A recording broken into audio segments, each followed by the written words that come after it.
Hello friends. Did you know nearly 80% of those who watch my videos aren't subscribed? If you enjoy these stories, please hit that subscribe button and leave a like. It really helps. Thank you for being here. By the way, where are you watching from? Let me know in the comments.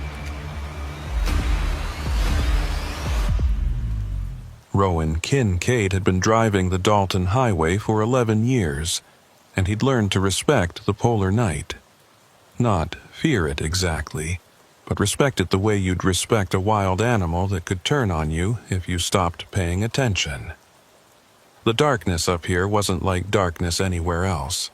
It was thick, absolute, and it stretched on for weeks without a single glimpse of the sun. From mid-November through January, the sky above Alaska's North Slope never brightened beyond a dim twilight that lasted maybe 3 or 4 hours around noon. The rest was just blackness, broken only by headlights and the occasional flicker of aurora borealis dancing across the frozen sky. Tonight was his third run this month up to Deadhorse, hauling drilling equipment for one of the oil companies working the Prudhoe Bay fields. The temperature had dropped to 38 below zero, cold enough that his breath froze on the inside of his windshield despite the heater running full blast. Ice fog hung in patches along the road, so thick in places that his headlights couldn't penetrate more than 20 feet ahead. The Dalton was treacherous even in good conditions, but during polar night in the middle of winter, it became something else entirely. A 414-mile ribbon of ice and gravel cutting through absolute wilderness, where a breakdown could mean death if you weren't prepared. Rowan had learned to be prepared. His Kenworth was equipped with every cold weather modification available, from auxiliary fuel tanks to engine block heaters to a sleeping compartment insulated well enough to keep him alive, even if the engine died. He carried emergency rations, extra blankets, a satellite phone, and enough diesel to idle for 3 days straight if he had to wait out a storm. Most importantly, he carried respect for the road and the darkness that ruled it for half the year. The CB radio crackled with static as he passed mile marker 287, about 40 miles south of Coldfoot. Channel 19 was quiet tonight, which wasn't unusual. Most drivers preferred to make this run during daylight hours or at least during the brief twilight periods. Running at midnight meant you were either crazy, desperate for the money, or experienced enough to know what you were doing. Rowan liked to think he fell into that third category, though his ex-wife would probably have voted for the first one. He was reaching for his thermos of coffee when a voice came through the CB, faint and distorted by static. Northbound convoy approaching mile marker 290. We've got 4 rigs running heavy through the ice fog. Anybody up ahead, give us a holler on road conditions. Rowan grabbed the microphone and keyed it. This is northbound Kenworth at mile 287. You're about 3 miles back from my position. Road's rough but passable. Ice fog's thick in patches, so keep your speed down. Where are you boys headed? Static crackled for a long moment before the voice came back. Deadhorse, hauling equipment for Arctic slope operations. Appreciate the heads up on conditions. Something about the voice bothered Rowan, though he couldn't put his finger on what. Maybe it was the slight echo, or the way the words seemed to drift in and out of clarity. The CB could be temperamental up here, especially during auroras when the ionosphere got stirred up. Still, the hair on the back of his neck prickled in a way that had nothing to do with the cold. "How long you been on the road?" Rowan asked, trying to place why the conversation felt off. Another pause, longer this time. "Left Fairbanks around 1600 hours. Made decent time until we hit the ice fog north of Yukon River." Rowan frowned. The Yukon River crossing was at mile marker 56, more than 200 miles south of his current position. If they'd left Fairbanks at 4 in the afternoon, and it was now just past midnight, that meant they'd been driving for 8 hours to cover 200 miles.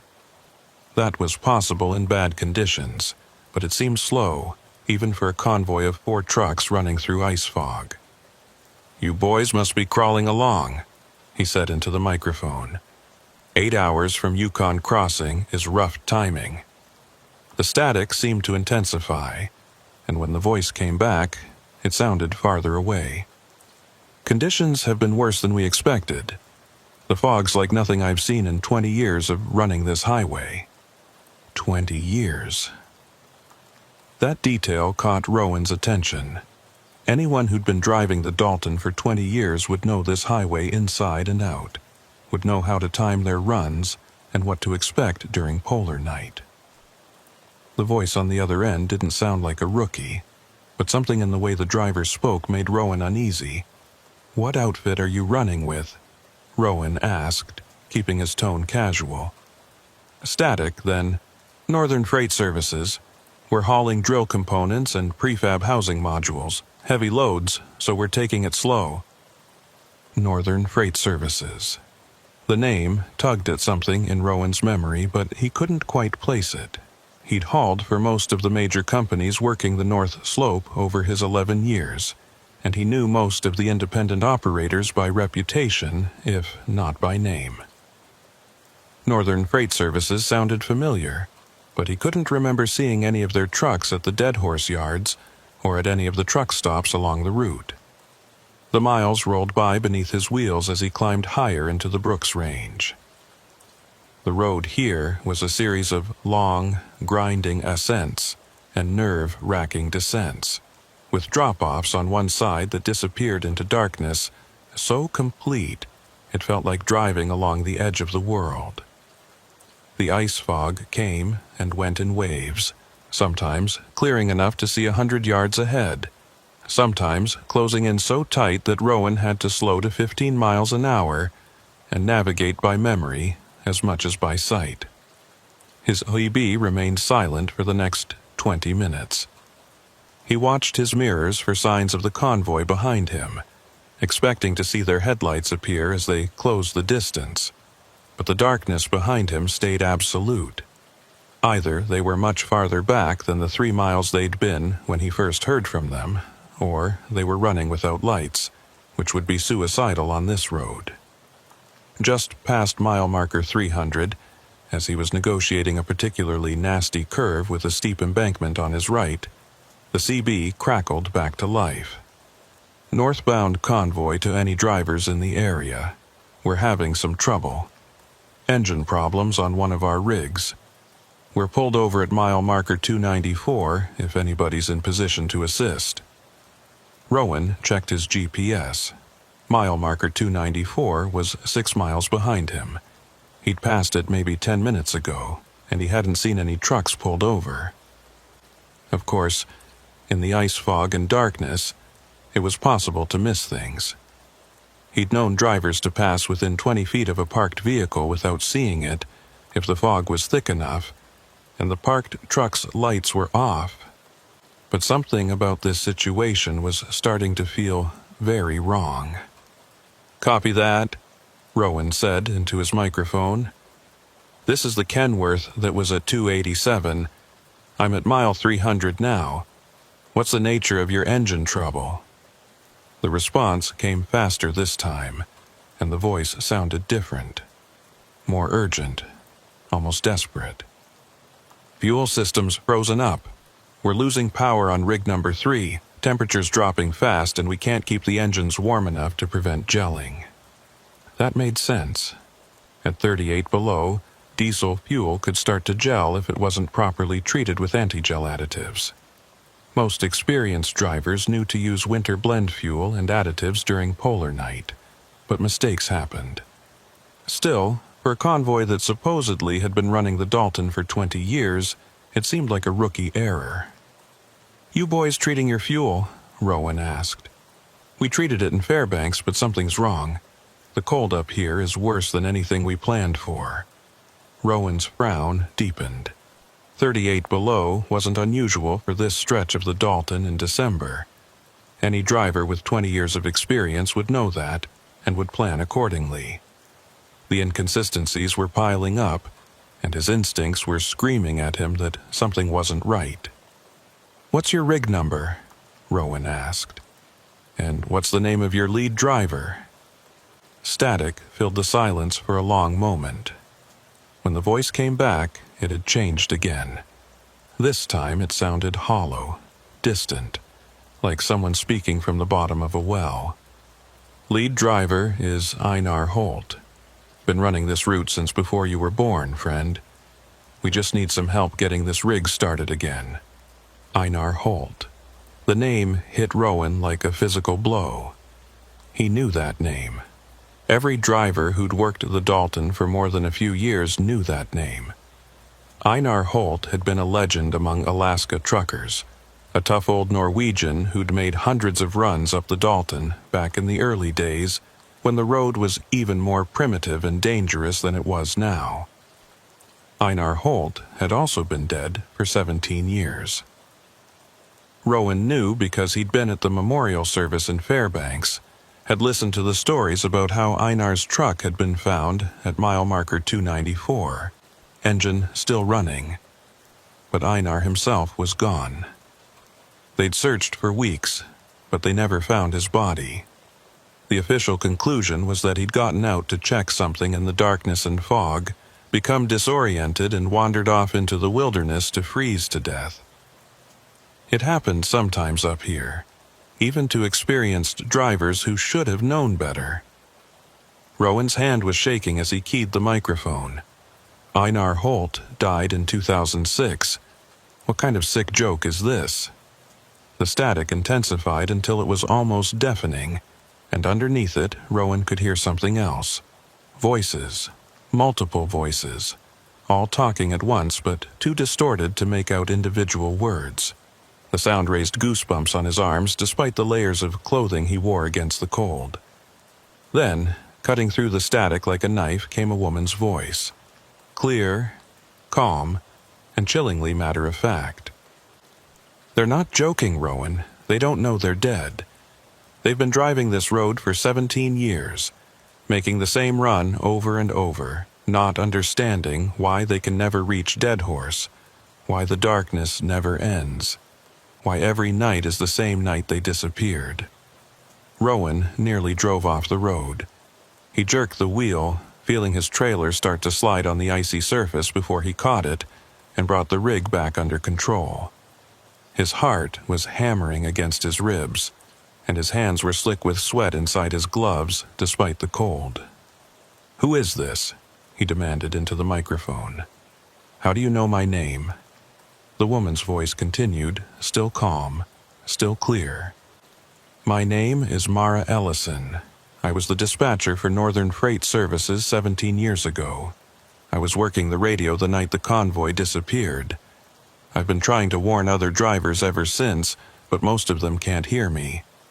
The fact that you can hear both them and me means you're in danger, Rowan. You're somewhere between their reality and ours. And if you're not careful, you're going to end up just like them." Rowan's mind was racing, trying to make sense of what he was hearing. This had to be some kind of elaborate hoax, maybe other drivers messing with him over the CB. But how would they know his name? How would they know about Einar Holt and the convoy that disappeared in 2006? Those weren't widely known details outside of the tight-knit community of Dalton drivers. "This is insane," he said, but his voice lacked conviction even to his own ears. "There's got to be a rational explanation for this." "There probably is," Mara's voice agreed. "But rational doesn't mean normal, and it doesn't mean safe. The polar night does strange things up here, Rowan. The darkness and cold and isolation, they create conditions where reality gets thin, where the past and present can overlap, where people who died years ago can still be driving these roads, not knowing they're trapped in a loop they'll never escape." The other voices were still there underneath the static, and now Rowan could make out some of the words. They were talking about road conditions, about ice fog, about making it to Dead Horse before the next storm hit, ordinary trucker conversation, except for the echo that made each word sound like it was bouncing off the walls of a vast, empty space. "Why mile marker 294?" Rowan asked, trying to keep his voice steady. "Why there specifically?" "Because that's where it happened," Mara said. "That's where Einar and the other 3 drivers stopped because of engine trouble. That's where they got out of their trucks to try to fix the problem. And that's where something went wrong. The official report said they got disoriented in the ice fog and wandered off. But I was on the radio with them right up until the end, Rowan. I heard what they heard. There was something out there in the darkness with them. Something that shouldn't have been there." Rowan checked his mirrors again, and this time he saw them. 4 sets of headlights in the distance behind him, emerging from the ice fog like ghost ships sailing through mist. They were gaining on him, closing the distance faster than should have been possible for trucks hauling heavy loads on icy roads. "They're behind me," he said into the microphone. "I can see their lights." "Then you need to get ahead of them and stay ahead of them." Mara's voice took on an urgency that sent ice water through Rowan's veins. "Don't let them catch up to you. Don't stop if they ask for help. And whatever you do, don't pass mile marker 294 while they're near you. That's their point of anchor, the place where they're trapped. If you're too close to them when you pass that spot, you might get pulled into their loop with them." The headlights were definitely getting closer.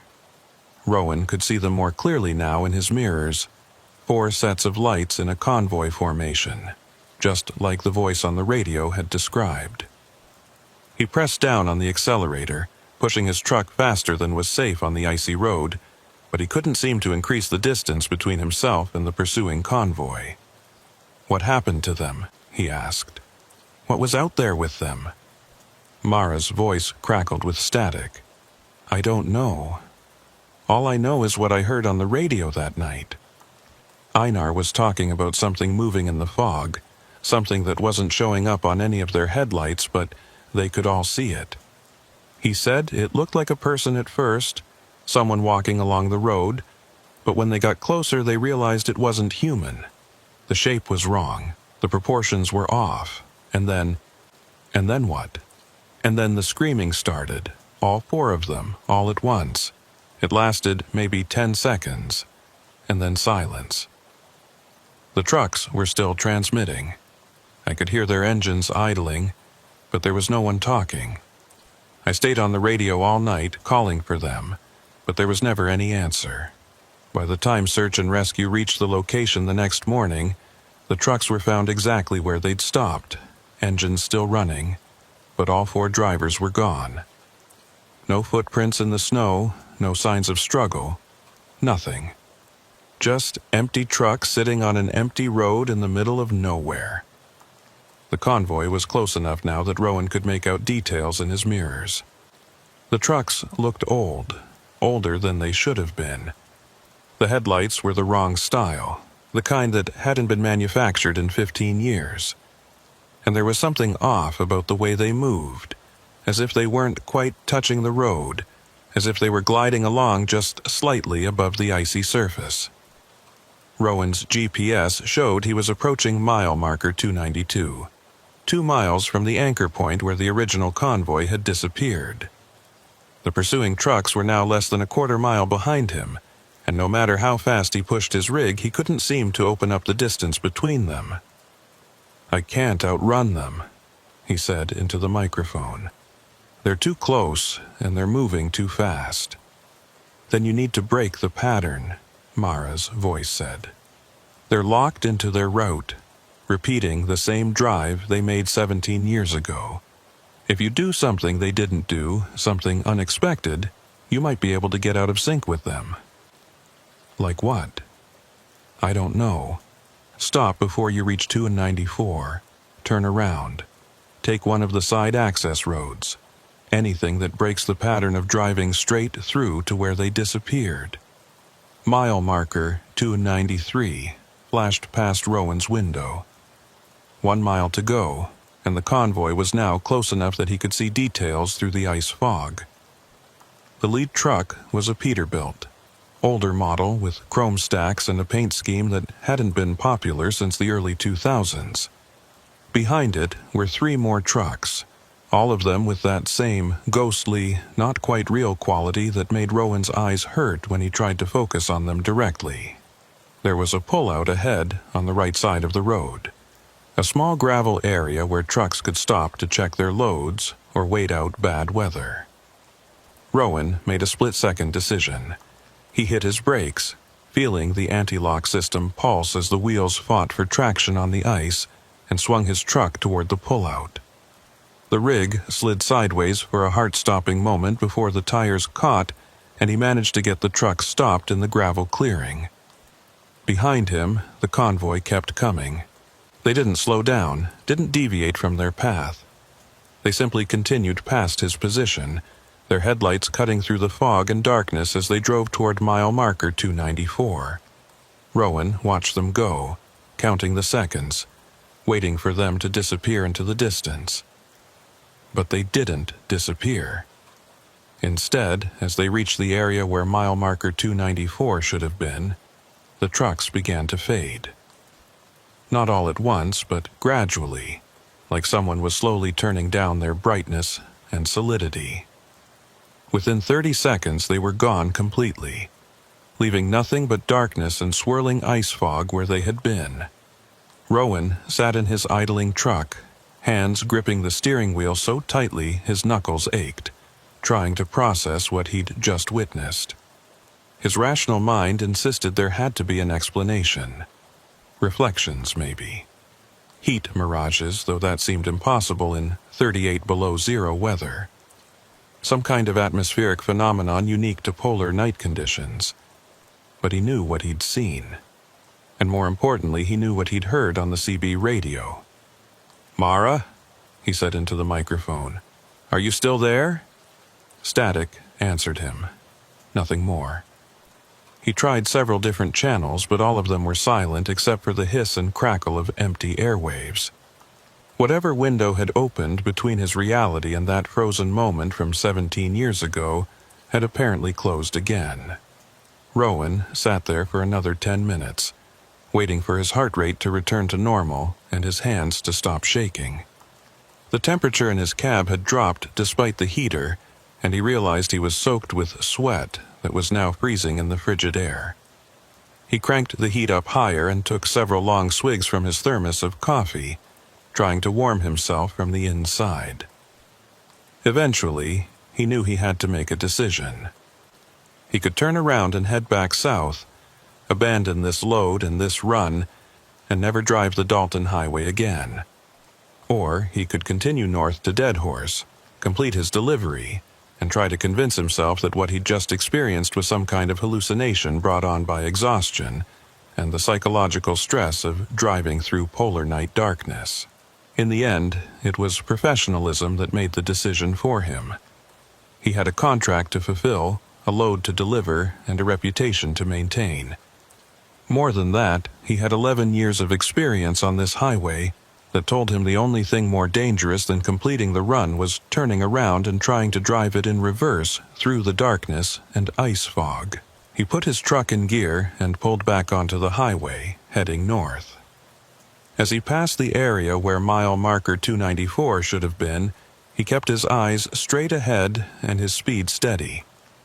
There was nothing to see anyway, just the narrow cone of his headlights cutting through the fog, the white line at the edge of the road, and the endless darkness that pressed in from all sides. But as he drove away from that spot, Rowan made himself a promise.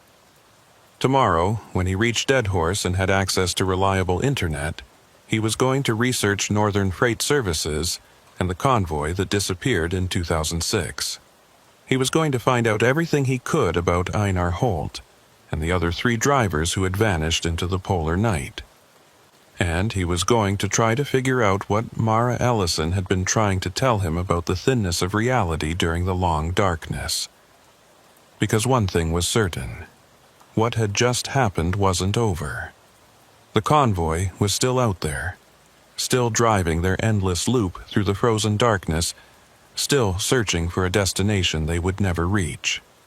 And Rowan had a feeling that this wouldn't be the last time he encountered them on the long, lonely road through Alaska's winter night.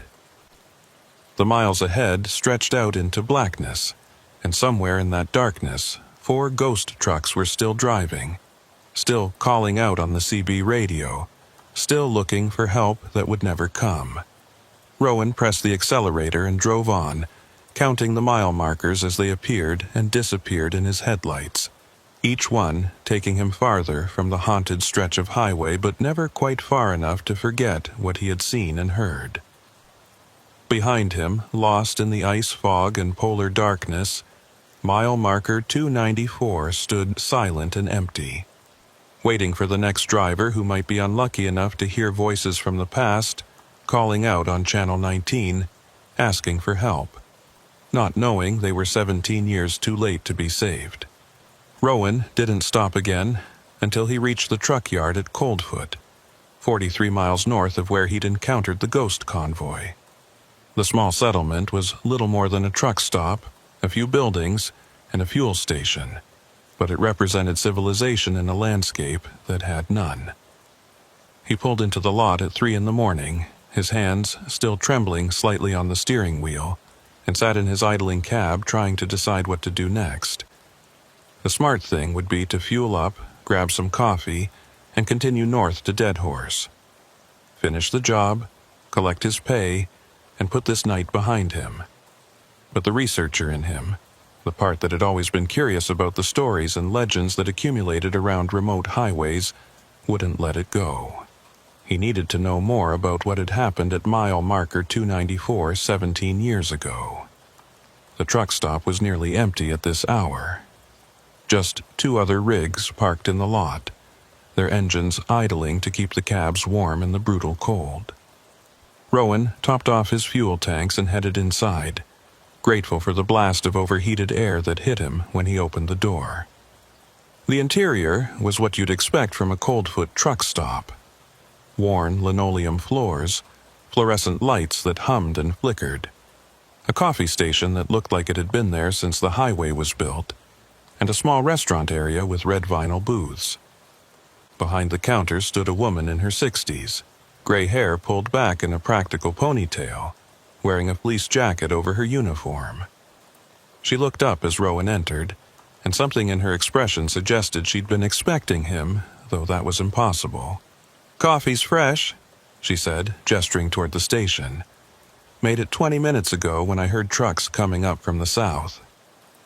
Rowan poured himself a cup, black and strong enough to strip paint, and carried it to the counter.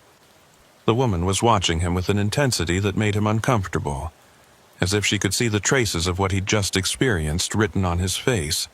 "Rough drive?" she asked. "You could say that," Rowan replied, keeping his voice neutral. "Ice fog's thick south of here." The woman nodded slowly. "Ice fog, right. That what you're calling it?"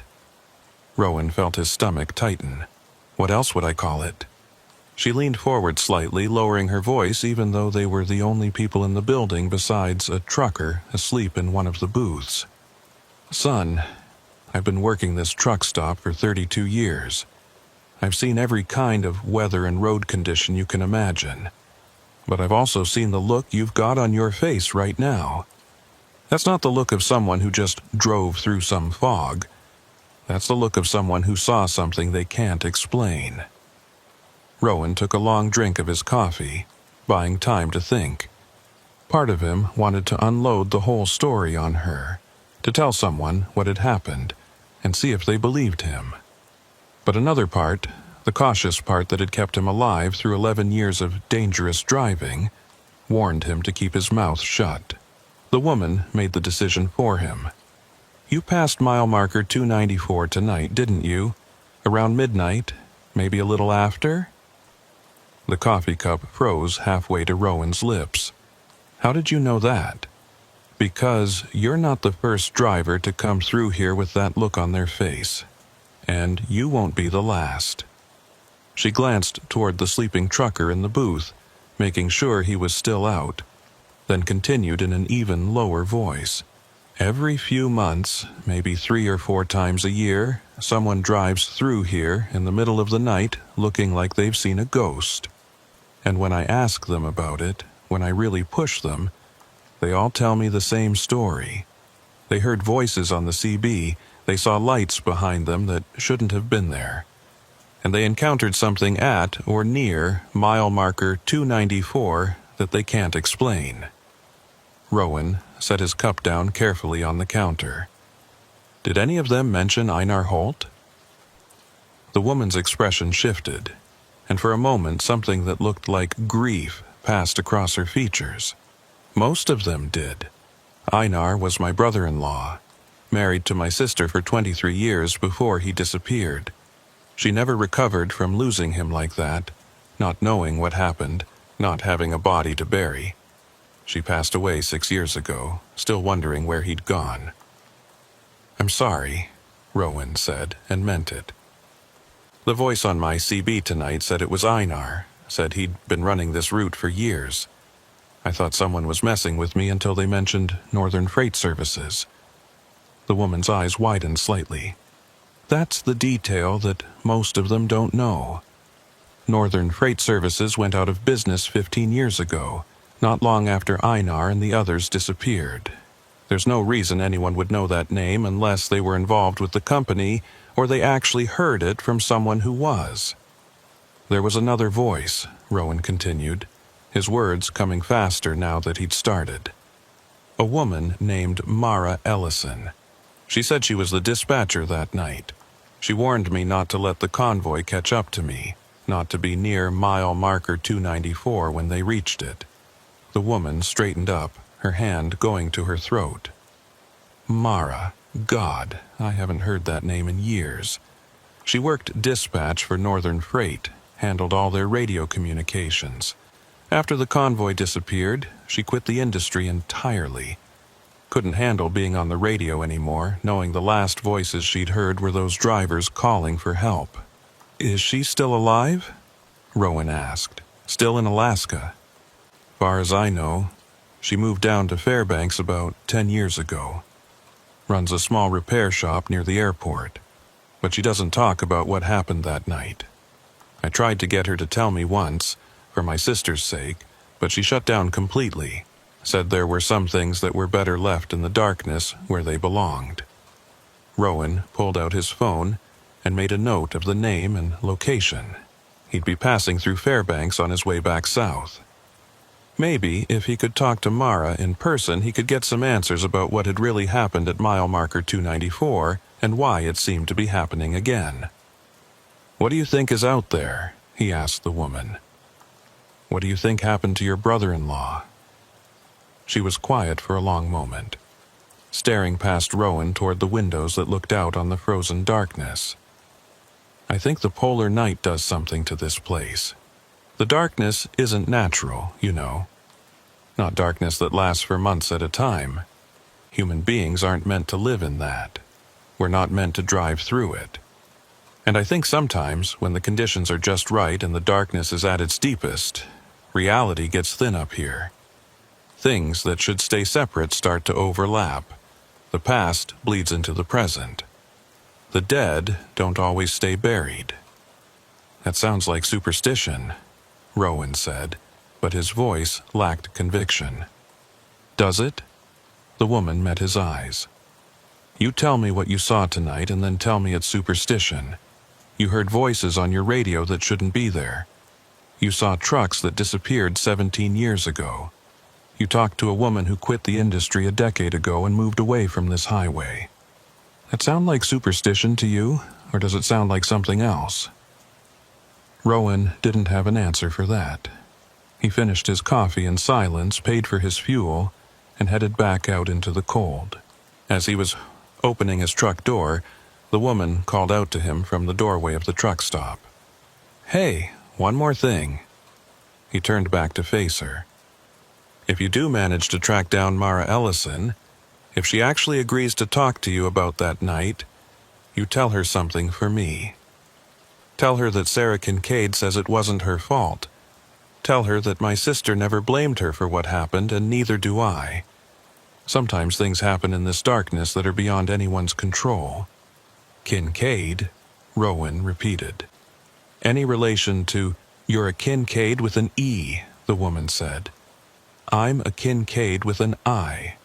Different spelling, probably no relation. But maybe not coincidence that you're the one who encountered them tonight. This highway has a way of connecting people in unexpected ways." Rowan climbed back into his cab and sat there for a moment, letting the heater warm him and thinking about what Sarah Kincaid had said. The idea that the highway itself might have some kind of consciousness, some ability to create connections between past and present, living and dead, seemed insane. But then again, everything about the last few hours had seemed insane. He pulled back onto the Dalton Highway and continued north toward Dead Horse. The ice fog had cleared somewhat, and visibility improved as he climbed higher into the Brooks Range. The darkness was absolute now, with no moon and only the faint glow of Aurora Borealis providing any light beyond his headlights. The road wound through mountain passes and across frozen rivers, each mile taking him deeper into one of the most remote and hostile environments on Earth. His CB radio crackled occasionally with static, but no voices came through. He kept it tuned to Channel 19, half hoping and half dreading that he might hear from the convoy again. But the airwaves remained silent except for the hiss and pop of electromagnetic interference. Around 5 in the morning, as he was approaching the Atagun Pass, the highest point on the Dalton Highway, his CB suddenly came to life with a burst of clear transmission. "Any northbound drivers? This is southbound at Atagun. Roads clear over the pass, but winds picking up. Might want to secure your load before you start the climb." It was a normal, mundane trucker conversation, and Rowan felt a wave of relief wash over him. He keyed his microphone. "Copy that, southbound. This is northbound approaching Atagun. Appreciate the heads up. How's it looking on the north side? Clear sailing down to Dead Horse. You'll have the road pretty much to yourself. There's only about 3 of us running tonight." 3 trucks. Rowan's relief evaporated. 3 including you? Yeah, me and 2 others. We all left Dead Horse around midnight, running together for safety. You're the first northbound we've seen since we started down. Rowan thought about the 2 trucks he'd seen idling in the lot at Coldfoot. If those trucks were still there, and this convoy of 3 was the only other traffic on the road, then who had been behind him at mile marker 294? Who had he seen disappearing into the fog? He knew the answer, but hearing it, confirmed by another driver, made it real in a way that was hard to deny. "How long you been running the Dalton?" Rowan asked, trying to keep his voice casual. 8 years. Why? "You ever hear anything weird on the CB? Voices that shouldn't be there, trucks that appear and disappear?" There was a long pause before the other driver responded, and when he did, his voice was guarded. "I've heard stories. Most drivers who run this highway regularly have, but I've never experienced anything myself. You asking for a reason?" Rowan made a decision. If he was going to understand what was happening on this highway, he needed to connect with other drivers who might have seen or heard similar things. "I had an encounter tonight. Mile marker 294, around midnight. Heard a convoy on the CB that claimed to be 4 trucks running north. But when I looked into it, I think they might have been the trucks that disappeared back in 2006. The static stretched out for so long that Rowan thought the other driver had switched channels. Then, "You talked to someone at Coldfoot, didn't you? The woman who runs the truck stop there." "Sarah Kincaid, yeah." "She tell you about her brother-in-law?" "Einar Holt. He was the lead driver in the convoy that disappeared." Another pause. "Look, friend, I don't know what you saw or heard tonight, and I'm not going to tell you it wasn't real. This highway has a reputation, and it's not all bullshit. But if you're smart, you'll make your delivery in Dead Horse, drive back south during daylight hours and try to forget about whatever happened at mile marker 294. Some mysteries are better left unsolved, especially up here during polar night. That's what everyone keeps telling me, Rowan said. But what if it happens again? What if other drivers encounter the same thing? Shouldn't we be trying to figure out what's going on?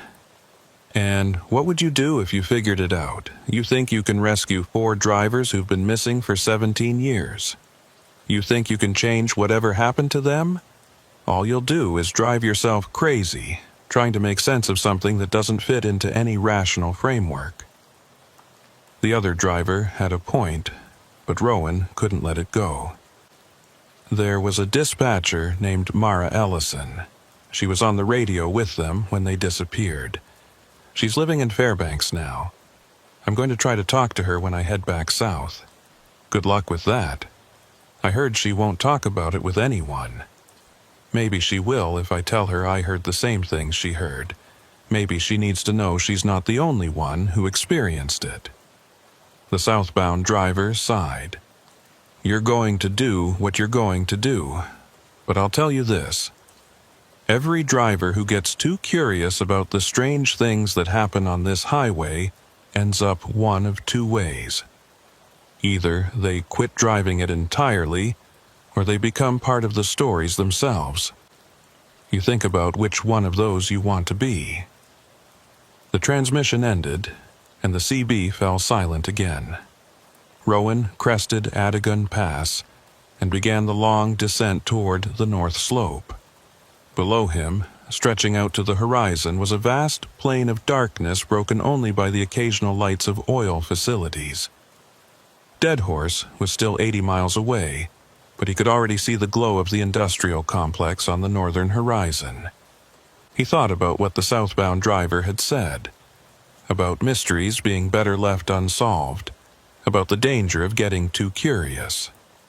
But Rowan had never been good at leaving questions unanswered. It was one of the things his ex-wife had complained about, his need to understand everything, to dig into problems until he found their roots. And this was a problem that went deeper than just a strange experience on a dark highway. 4 men had disappeared 17 years ago, leaving behind families who never got closure. A dispatcher had been traumatized by whatever she'd heard on the radio that night. And now, apparently, other drivers were encountering the same phenomenon, hearing the same voices, seeing the same impossible trucks. If there was any chance of understanding what was happening, any possibility of finding answers that might bring peace to the families of the missing drivers or prevent future incidents, then Rowan felt obligated to pursue it. Even if it meant driving himself crazy, even if it meant becoming part of the stories that other drivers whispered about late at night. The lights of Deadhorse grew brighter as he approached. The settlement was less a town than an industrial camp, a collection of buildings and equipment yards serving the oil fields of Prudhoe Bay. There was no permanent civilian population, just rotating shifts of workers and the occasional trucker making deliveries. It was as far north as you could drive in North America, the literal end of the road. Rowan made his delivery just after 7 in the morning, as the sky was beginning to show the first hints of the brief twilight that passed for daylight this far north in December. He had a few hours to rest before he needed to start the long drive back south, and he spent that time in his sleeper berth trying to catch some sleep while his mind raced with questions. He dreamed of ice fog and phantom headlights, of voices on the radio calling out for help, of trucks that drove endlessly through darkness without ever reaching their destination. In his dream, he was outside his truck at mile marker 294, standing on the frozen road while the aurora borealis danced overhead in shades of green and purple. The convoy approached from the south, 4 trucks running together, their headlights cutting through the fog. As they drew closer, Rowan could see the drivers through the windshields. Einar Holt in the lead truck, his weathered face set in concentration as he navigated the treacherous road. 3 other men in the trucks behind him, all of them focused on driving, all of them unaware that they were dead. that they'd been dead for 17 years. The trucks passed Rowan without slowing, and as the last one went by, the driver turned to look at him. Their eyes met for just a moment, and in that moment Rowan saw something that chilled him more than the Arctic cold. The driver knew. He knew he was dead. He knew he was trapped. And the expression on his face was one of pure, desperate terror. Rowan woke with a gasp, his heart pounding, his sleeping bag soaked with sweat despite the cold. He checked his watch and found that he'd been asleep for less than an hour, but it felt like he'd been dreaming for days. The image of that driver's face, the knowledge and terror in his eyes, was burned into Rowan's memory. He couldn't stay in Deadhorse. He needed to get back on the road, needed to drive south to Fairbanks and find Mara Ellison. She was the key to understanding what had happened at mile marker 294. She was the last person to hear the voices of those doomed drivers, and if anyone could tell him what was really going on, it would be her. Rowan started his engine and began the long drive back south. It was mid-morning now, and the sky had lightened to a deep blue twilight that would last for a few hours before fading back into complete darkness. The road looked different in the half-light, less ominous, but no less dangerous. Ice still coated the surface, and wind was beginning to pick up, pushing his trailer around on the curves. He drove in silence, his CB radio off, not wanting to risk hearing those voices again until he had more information. The miles rolled by beneath his wheels, each one taking him closer to Fairbanks and whatever answers Mara Ellison might be able to provide. As he approached mile marker 294 from the north, around 2 in the afternoon, Rowan slowed his truck and pulled over onto the shoulder. He needed to see the place in daylight, needed to understand what made this particular spot so significant. The twilight was beginning to fade, but there was still enough light to see the surrounding area. There was nothing remarkable about it. Just another stretch of the Dalton Highway, with ice-covered pavement and snowbanks on either side. No buildings, no landmarks, nothing that would distinguish it from any other mile of the 400-mile road. But as Rowan sat there in his idling truck, watching the light fade and the darkness return, he felt something. A presence, a wrongness, a sense that this place existed slightly out of phase with the rest of reality, as if the fabric of the world had been torn here and never properly healed. He pulled out his phone and took several photographs of the area, knowing they probably wouldn't show anything unusual, but feeling compelled to document it anyway. Then he got back on the road and continued south, driving faster now, eager to put distance between himself and that haunted stretch of highway. By the time he reached Coldfoot for his second fuel stop, full darkness had returned. Sarah Kincaid was still behind the counter, working what must have been a double shift. She looked up as he entered, and something in her expression suggested she'd expected him to come back. "You going to see her?" she asked without preamble. "Mara Ellison, yeah. I need to know what she heard that night." Sarah nodded slowly.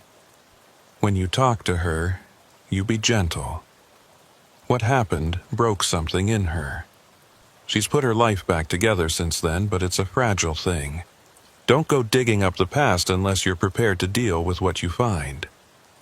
"I'll be careful," Rowan promised. "But I have to know. I have to understand what's happening out there." "Understanding and accepting are two different things," Sarah said. "You might find that the truth is worse than not knowing." Rowan thought about the dream he'd had, about the terror in that driver's eyes. "I'll take that risk." He drove through the night toward Fairbanks, the city lights growing brighter on the southern horizon as he descended from the Brooks Range. Somewhere behind him, mile marker 294 sat in the frozen darkness. And somewhere in that darkness, 4 trucks were still driving, still searching for a destination they would never reach, still calling out on the radio for help that was 17 years too late. Rowan reached Fairbanks just before dawn on his second day without real sleep. The city lights felt almost aggressive after so many hours in the polar darkness, and he had to squint against the brightness of the streetlights and storefront signs. He found a truck stop on the south side of town, parked his rig, and spent an hour in the shower trying to wash away the exhaustion and the lingering sense of wrongness that had followed him down from the north slope. He'd called ahead to the repair shop that Sarah Kincaid had mentioned, and a recorded message told him they opened at 8 in the morning. That gave him 2 hours to grab breakfast and figure out what he was going to say to a woman who'd spent 17 years trying to forget the worst night of her life. The diner attached to the truck stop was busy with the morning shift change from the nearby military base. Rowan sat in a booth by the window, drinking coffee that was better than anything he'd had at Coldfoot, and watched the sky gradually lighten from black to deep blue to the pale gray that passed for daylight this far north in December. The sun wouldn't actually rise for another few weeks, but the extended twilight was a welcome change from the absolute darkness of the highway. At 7:45, he drove his truck to the address Sarah had given him. Arctic Air Repair was located in an industrial area near the airport, a squat metal building with a small office attached to a larger workshop. Several small aircraft engines were visible through the open bay doors, and he could hear the sound of pneumatic tools from inside the shop.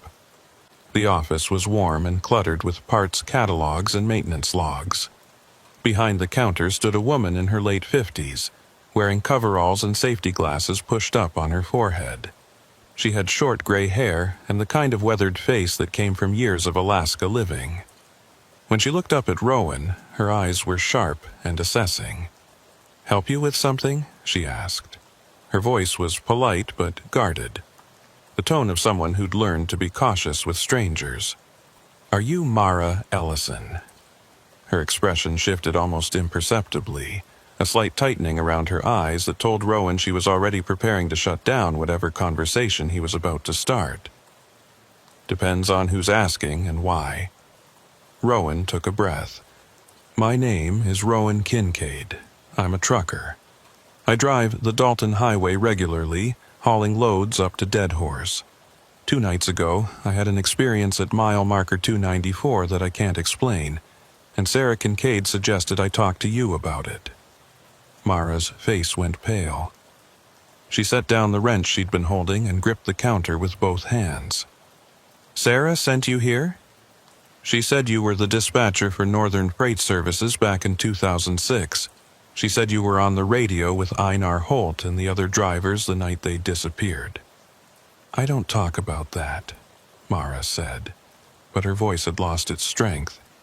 "I haven't talked about it in 17 years, and I'm not starting now."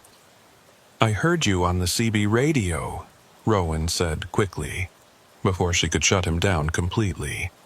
"Night before last, around midnight. You warned me about the convoy, told me not to let them catch up to me. You said your name was Mara Ellison, and that you'd been trying to warn other drivers." Mara stared at him for a long moment, and Rowan watched a series of emotions play across her face. Disbelief, fear, and then something that looked like desperate hope. "That's impossible. I wasn't on any radio 2 nights ago. I don't even own a CB anymore. I know it sounds crazy, but I heard your voice as clearly as I'm hearing it now. You told me about the convoy being trapped in a loop, about them not knowing they were dead. You told me that the polar night creates conditions where reality gets thin." Mara's hands were shaking now. She moved around the counter and flipped the sign on the door to closed, then locked it. "Come with me," she said, and led him through the workshop to a small break room in the back. She poured them both coffee from a pot that looked like it had been sitting there for hours, and sat down heavily in one of the plastic chairs. "Tell me everything," she said. "Start from the beginning and don't leave anything out." Rowan told her the whole story. The voices on the CB, the convoy that appeared behind him, Einar Holt's name, her warning, the way the trucks had faded away at mile marker 294. He told her about his stop at Coldfoot and his conversation with Sarah Kincaid, about the other drivers who'd reported similar experiences. When he finished, Mara was staring into her coffee cup, her jaw clenched tight. "What I'm about to tell you," she said finally, "I've never told anyone. Not the police, not the investigators, not even Sarah. Because if I'd told them the truth, they would have thought I was insane. Hell, I thought I was insane for years afterward." She took a long drink of coffee and continued. "That night in 2006, I was working dispatch from the Northern Freight Office in Fairbanks. It was December 15th, polar night, and we had a convoy of 4 trucks running north to Deadhorse. Einar Holt was the lead driver, and he had 3 others with him. They'd left Fairbanks around 4 in the afternoon, planning to make Deadhorse by early morning." Rowan nodded, encouraging her to continue. "Everything was routine for the first few hours. They checked in at regular intervals, reported road conditions, the usual stuff. But around midnight, when they were approaching mile marker 294, Einar came on the radio and said they were having engine trouble. One of the trucks was losing power, and they were going to pull over to check it out. That's what I heard on my CB," Rowan said. Almost word for word. Maris's hands tightened around her coffee cup. "I told them to be careful, to stick together, to call back if they needed me to send help. Then there was silence for maybe 10 minutes. I wasn't worried at first. Engine trouble takes time to diagnose, and they were experienced drivers who knew what they were doing." She paused, and Rowan could see her struggling with what came next. Then Einar came back on the radio, and his voice was different, scared. He said there was something moving in the ice fog around the trucks. At first, they thought it was another driver who'd stopped to help, but when they shined their flashlights on it, they realized it wasn't human. He said the shape was wrong. The proportions were off, like someone had built a person but didn't quite get the details right. The hair on Rowan's arms stood up. "What did you tell them?" "I told them to get back in their trucks and get out of there. But Einar said the thing was between them and their cabs. He said it was just standing there in the fog, not moving, but they couldn't get past it. And then one of the other drivers, a kid named Bryson, he started shouting that there were more of them, that they were surrounded." Mara's voice had dropped to barely above a whisper. "I was shouting into the radio, telling them to run, to get to their trucks any way they could. But then I heard this sound. It came through the radio so clearly that I felt it in my bones. It was like wind and static and something else, something that sounded almost like words, but in a language I didn't recognize. And underneath it all was this tone, this low frequency that made my head hurt and my vision blur." She stopped and took several deep breaths before continuing. "The drivers were screaming, all 4 of them at once. I could hear them clearly even over that other sound. It lasted maybe 10 seconds, and then everything went silent. The trucks were still transmitting. I could hear the engines idling, but there was no one talking. I stayed on the radio all night, calling for them, begging them to answer. But there was nothing." Rowan felt cold, despite the warmth of the break room. "The search teams found the trucks the next morning?" "Yeah, all 4 of them parked on the shoulder at mile marker 294, engines still running, doors open, but no sign of the drivers. No footprints in the snow except the ones leading from the trucks to where they'd been standing. It was like they just vanished into thin air."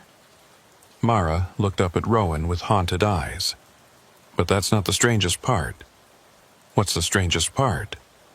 "The strangest part is that I heard them again. 3 months later, I was still working dispatch, even though I probably shouldn't have been.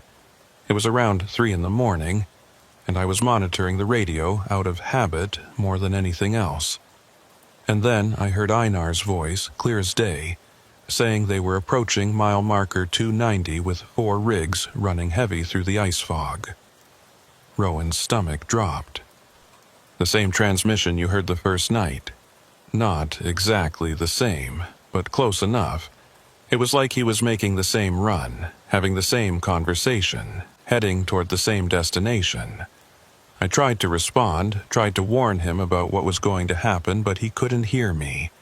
Or maybe he could hear me, but I was the one out of time, trying to send a message backward to a moment that had already happened. "You warned me," Rowan said. "I heard you on my CB 2 nights ago. You told me not to let them catch up to me." Mara shook her head slowly. "I didn't transmit anything 2 nights ago. But that doesn't mean you didn't hear me. Time works differently at mile marker 294. The past and present overlap there. I think when I tried to warn Einar all those years ago, when I was shouting into the radio trying to save him, my voice somehow got caught in that place. And now, when conditions are right, when another driver passes through at the right time, they can hear the warnings I was sending back then." "That's insane," Rowan said.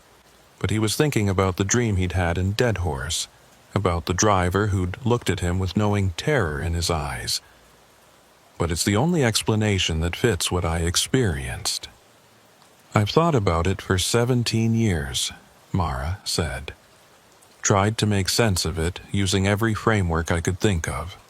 Science, religion, folklore, psychology. The only conclusion I keep coming back to is that there are places in the world where the normal rules don't apply, where the darkness and isolation and extreme conditions create weak spots in reality. And mile marker 294 is one of those places." "What do you think happened to them?" Rowan asked. "Where did they go?" "I don't know. But I'll tell you what I think. I think they're still there, trapped in the moment of their disappearance, driving the same route over and over without realizing that time has moved on.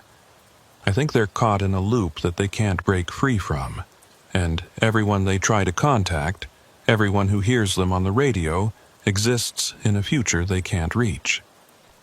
Rowan thought about this for a moment. But if they're trapped in the past, why do they keep appearing to other drivers? Why do people keep encountering them? "Because the loop isn't perfect," Mara said. "It's degrading, breaking down, and every time it cycles through, it bleeds over a little more into our present. That's why more drivers have been reporting encounters in recent years. The barrier between their time and ours is getting thinner. Is there any way to help them? To break the loop?" Mara was quiet for a long time. When she finally spoke, her voice was heavy with regret. "I don't know. I've thought about it constantly, wondering if there was something I could have done differently, some way I could have saved them. But the truth is, I don't think anyone can help them now. They're beyond our reach, trapped in a moment that keeps repeating, and the only thing we can do is try to make sure it doesn't happen to anyone else. How do we do that? By warning other drivers. By making sure people know that mile marker 294 is dangerous, especially during polar night when the conditions are right for the past to bleed through. By telling them that if they hear voices on the CB claiming to be a convoy, if they see lights behind them that don't behave the way normal headlights should, they need to get away from that area as fast as they can." Rowan pulled out his phone and showed Mara the photographs he'd taken of mile marker 294.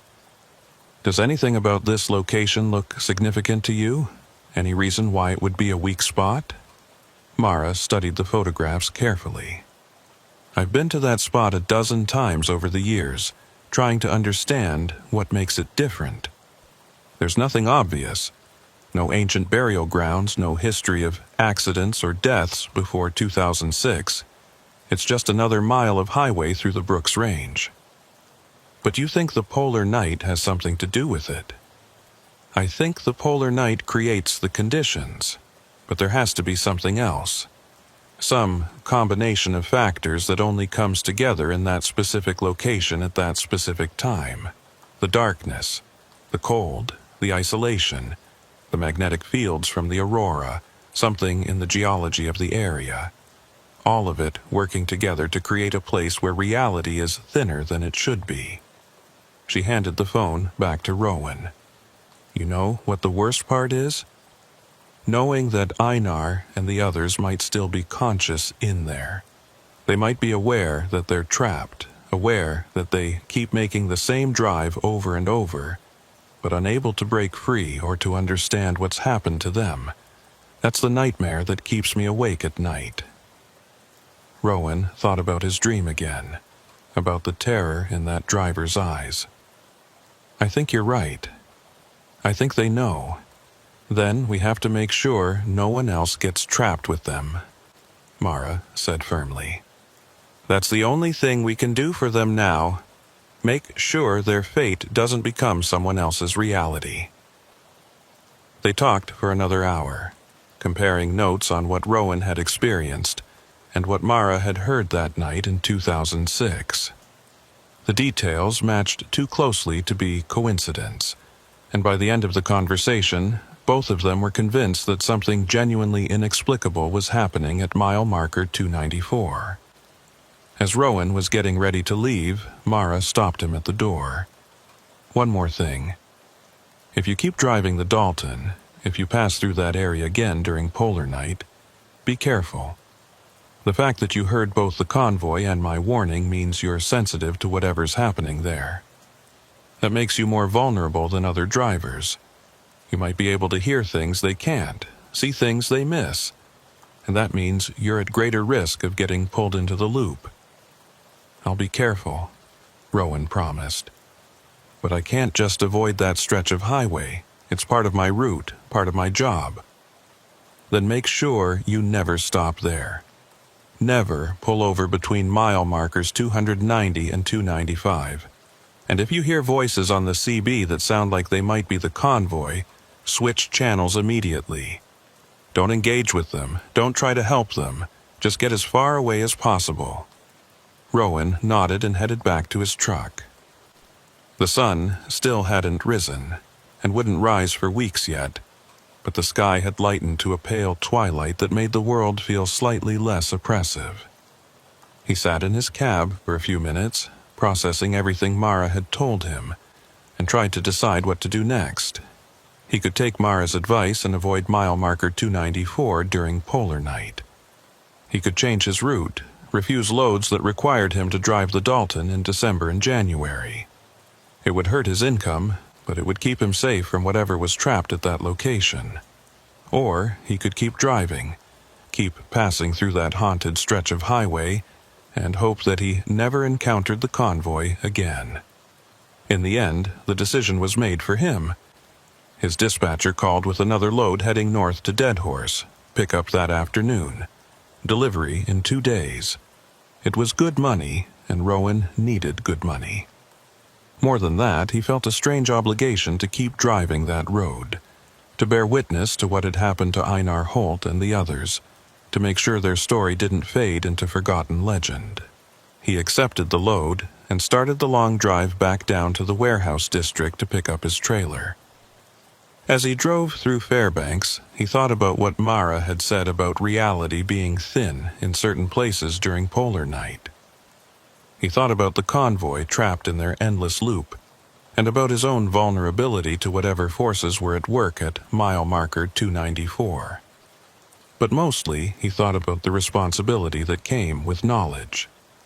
He knew now what had happened to those 4 drivers, or at least as much as anyone could know. He understood that they were trapped in a moment that kept repeating, that they were beyond help, that the best thing anyone could do was stay away from the place where they'd vanished.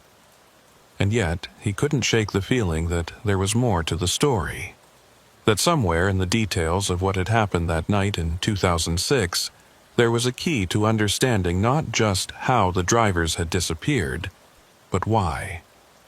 And maybe, just maybe, a way to free them from their endless loop through the frozen darkness. He picked up his trailer and headed north once again, back toward the Dalton Highway and the long drive through polar night. The darkness was waiting for him, absolute and patient, and somewhere in that darkness, 4 ghost trucks were still driving, still searching for a destination they would never reach. Rowan switched on his CB radio and tuned it to Channel 19. For now, the airwaves were silent except for the crackle of static. But he knew that silence wouldn't last. Sooner or later, probably sooner, he would hear those voices again.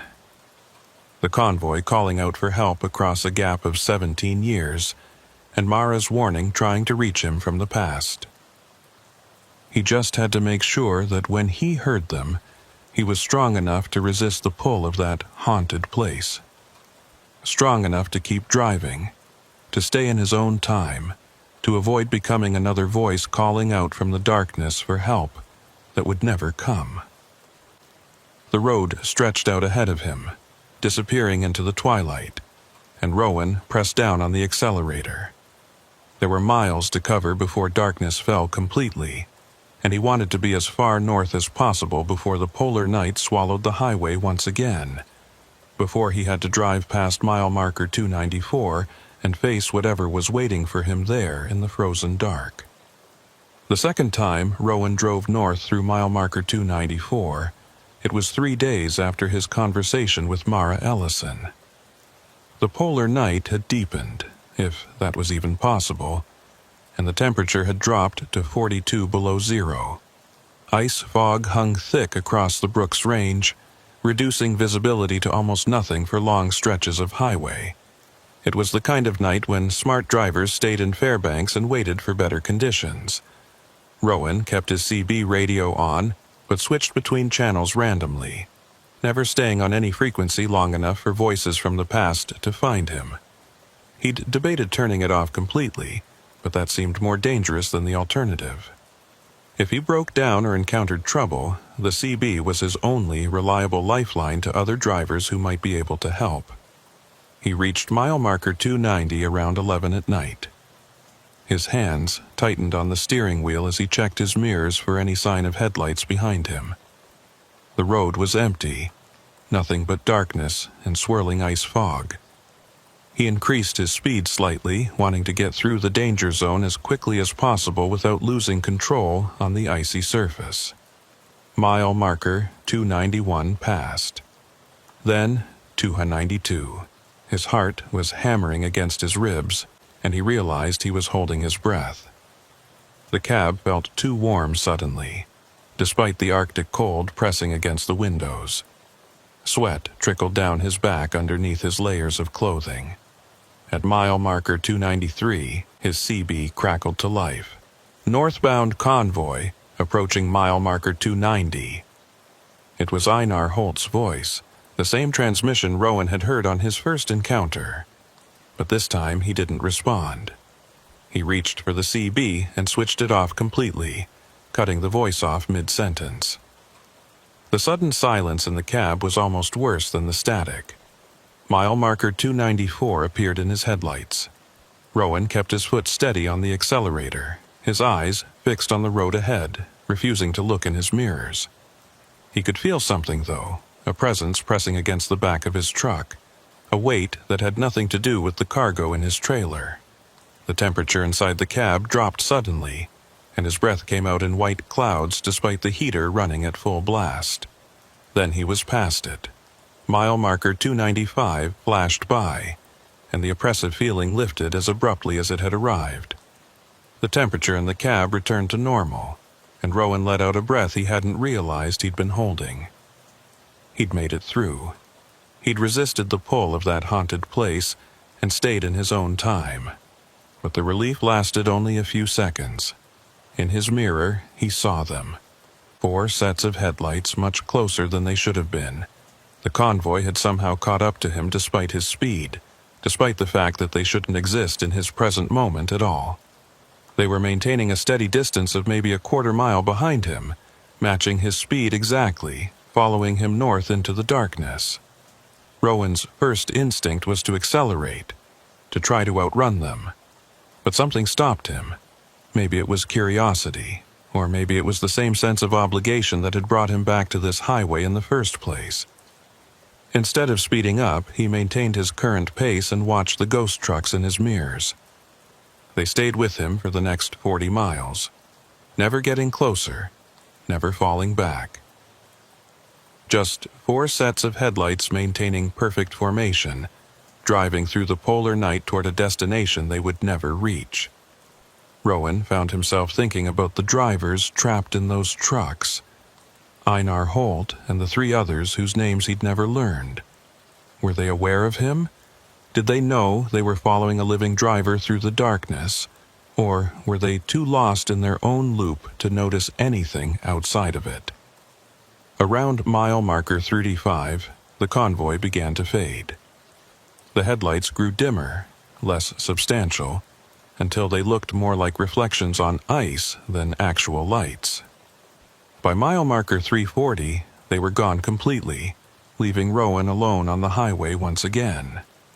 He drove the rest of the way to Dead Horse in silence, his CB still switched off, his mind churning with questions he couldn't answer. He'd escaped the pull of mile marker 294, but the convoy had still found him. They'd followed him for 40 miles beyond their anchor point, which according to Mara's theory shouldn't have been possible. Either the loop was expanding, or the rules that governed it were more complex than anyone had understood. After making his delivery in Dead Horse, Rowan tried to sleep but found it impossible. Every time he closed his eyes, he saw those headlights in his mirrors, following him through the darkness. He kept thinking about what Mara had said about being sensitive to the phenomenon, about being at greater risk of getting pulled into the loop. Maybe his first encounter had created some kind of connection between him and the trapped convoy. Maybe they could sense him now, could find him anywhere on the Dalton Highway regardless of time or distance. The drive back south began in the late afternoon twilight. Rowan had planned his timing carefully, hoping to pass through mile marker 294 during the few hours of dim daylight. He figured that whatever forces were at work there might be weaker when the darkness wasn't absolute. It was a theory without any evidence to support it, but it made him feel slightly more in control of the situation.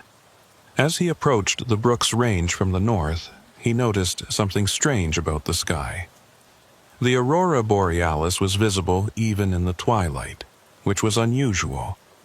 Great sheets of green and purple light rippled across the heavens, brighter and more active than he'd ever seen them.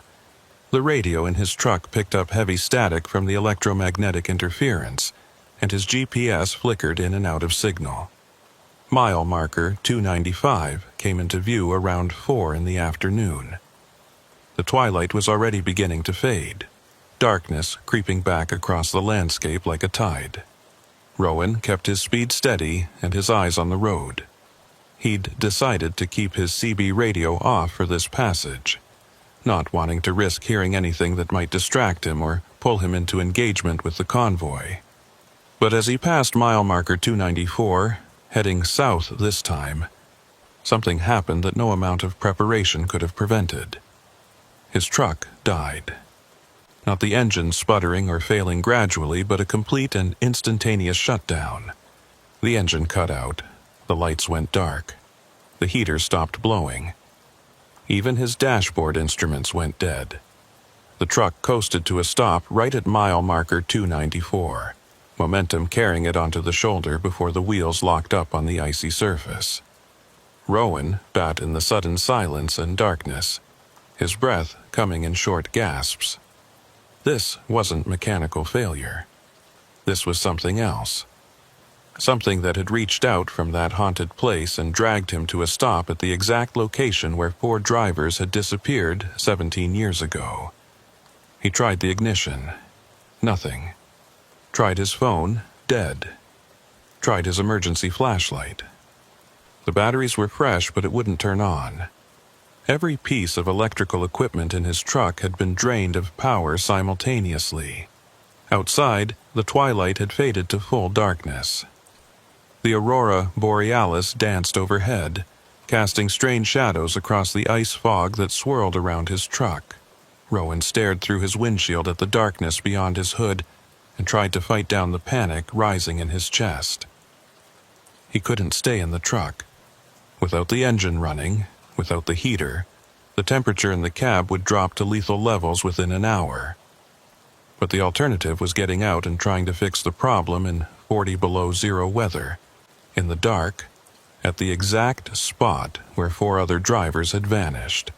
The smart thing to do was wait. Eventually, another truck would come by and see him stopped on the shoulder. They'd call for help, and a tow truck would come from Coldfoot. He just had to survive in the cold until then. But as Rowan sat there in the darkness, trying to convince himself to stay put, he heard something that made his blood freeze. Footsteps. Someone was walking around his truck, heavy boots crunching on the packed snow beside the highway. Slow, deliberate steps that circled from the passenger side toward the front of his cab. Rowan pressed his face against the driver's side window, trying to see who was out there. The aurora light was too dim and too flickering to make out details, but he could see a shape moving through the ice fog. A person, or something like a person, approaching his door. The footsteps stopped right outside his window. Rowan held his breath and waited. A hand pressed against the glass, fingers splayed wide. In the green light of the aurora, Rowan could see that the proportions were wrong. The fingers were too long, the joints bent at angles that human bones couldn't achieve. Then a face appeared at the window. It was Einar Holt. Rowan recognized him from the photographs he'd seen at the memorial service years ago, from the newspaper articles about the disappearance. But something was wrong with his features. The skin was too pale, almost translucent. The eyes were completely black, no whites visible at all, and when Einar's mouth opened, no breath fogged the glass despite the extreme cold. "Help us," Einar said, his voice muffled by the window but still clearly audible. "We can't find the road. We've been driving for so long, but we can never reach Dead Horse. Please help us." Rowan wanted to look away, wanted to hide, but he found himself unable to break eye contact with those black, empty eyes. "You're dead," he managed to say. "You disappeared 17 years ago." "No." Einar shook his head slowly. "No, we just left Fairbanks tonight. It's December 15th, 2006. We're having engine trouble and we need help. You're a driver, you understand. We take care of each other on this highway." "It's not 2006, Rowan said. "It's 23. You've been gone for 17 years. Something flickered in Einar's expression. Confusion, then a flash of what might have been recognition or horror. "That's not right. That can't be right. We just started this run. We're going to make Dead Horse by morning." "You're never going to reach Dead Horse," Rowan said, and felt terrible for saying it. "You're trapped here. You have been since the night you disappeared. You keep driving the same route over and over, but you never get where you're going." Einar's hand pressed harder against the window, and Rowan heard the glass crack slightly under the pressure. "You're lying. You're trying to confuse us. We need help with our trucks, that's all. Just help us, and we'll be on our way." "I can't help you," Rowan said. "I'm sorry, but there's nothing I can do." More footsteps now, coming from different directions. The other 3 drivers were approaching his truck, surrounding it. Rowan could see their shapes moving through the ice fog, their proportions just as wrong as Einar's, their movements just slightly off from human normal. "Get out of your truck," Einar said, and his voice had changed. It was colder now, more insistent. "Get out and help us. We're all drivers. We help each other. That's the code." "I can't get out, Rowan," Nasha said. "If I get out, I'll end up like you." "Then you'll have company," Einar replied. "You'll understand what it's like. The darkness that never ends. The road that goes nowhere. The cold that gets into your bones and never leaves. You'll drive with us forever, and maybe together we can find our way to Dead Horse. The other 3 drivers were at his windows now, pressing their hands against the glass, their faces appearing in the dim aurora light. All of them had the same wrong proportions, the same black eyes, the same pale skin. All of them were speaking at once, their voices overlapping into a chorus of pleading and demands. Help us. Get out of your truck. We need you. Join us. You're one of us. Driver helps driver. The road never ends. The darkness never breaks. Rowan closed his eyes and pressed his hands over his ears, trying to block out the voices. He thought about Mara Ellison, about her warning that he was vulnerable to the pull of this place. He thought about the 4 drivers who'd gotten out of their trucks 17 years ago and been taken by something that lurked in the ice fog and darkness. But most of all, he thought about what it would mean to join them, to become trapped in an endless loop, driving the same highway night after night, never reaching his destination, never understanding that time had moved on without him. That was worse than death.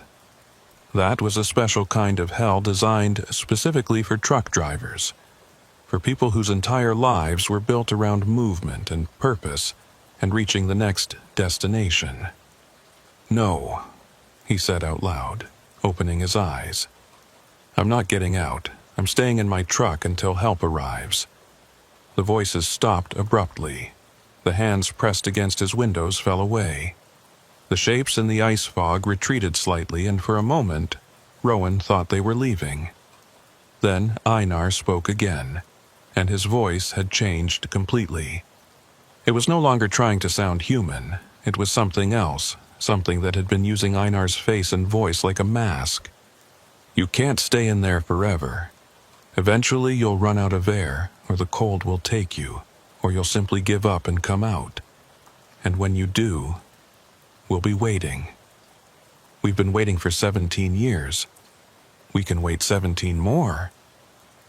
The shapes faded back into the darkness, but Rowan knew they hadn't gone far. They were still out there, circling his truck, patient and persistent. And the terrible thing was that the voice was right. He couldn't stay in the cab indefinitely. Eventually, he would have to make a choice. He tried his phone again. Still dead. Tried the ignition. Nothing.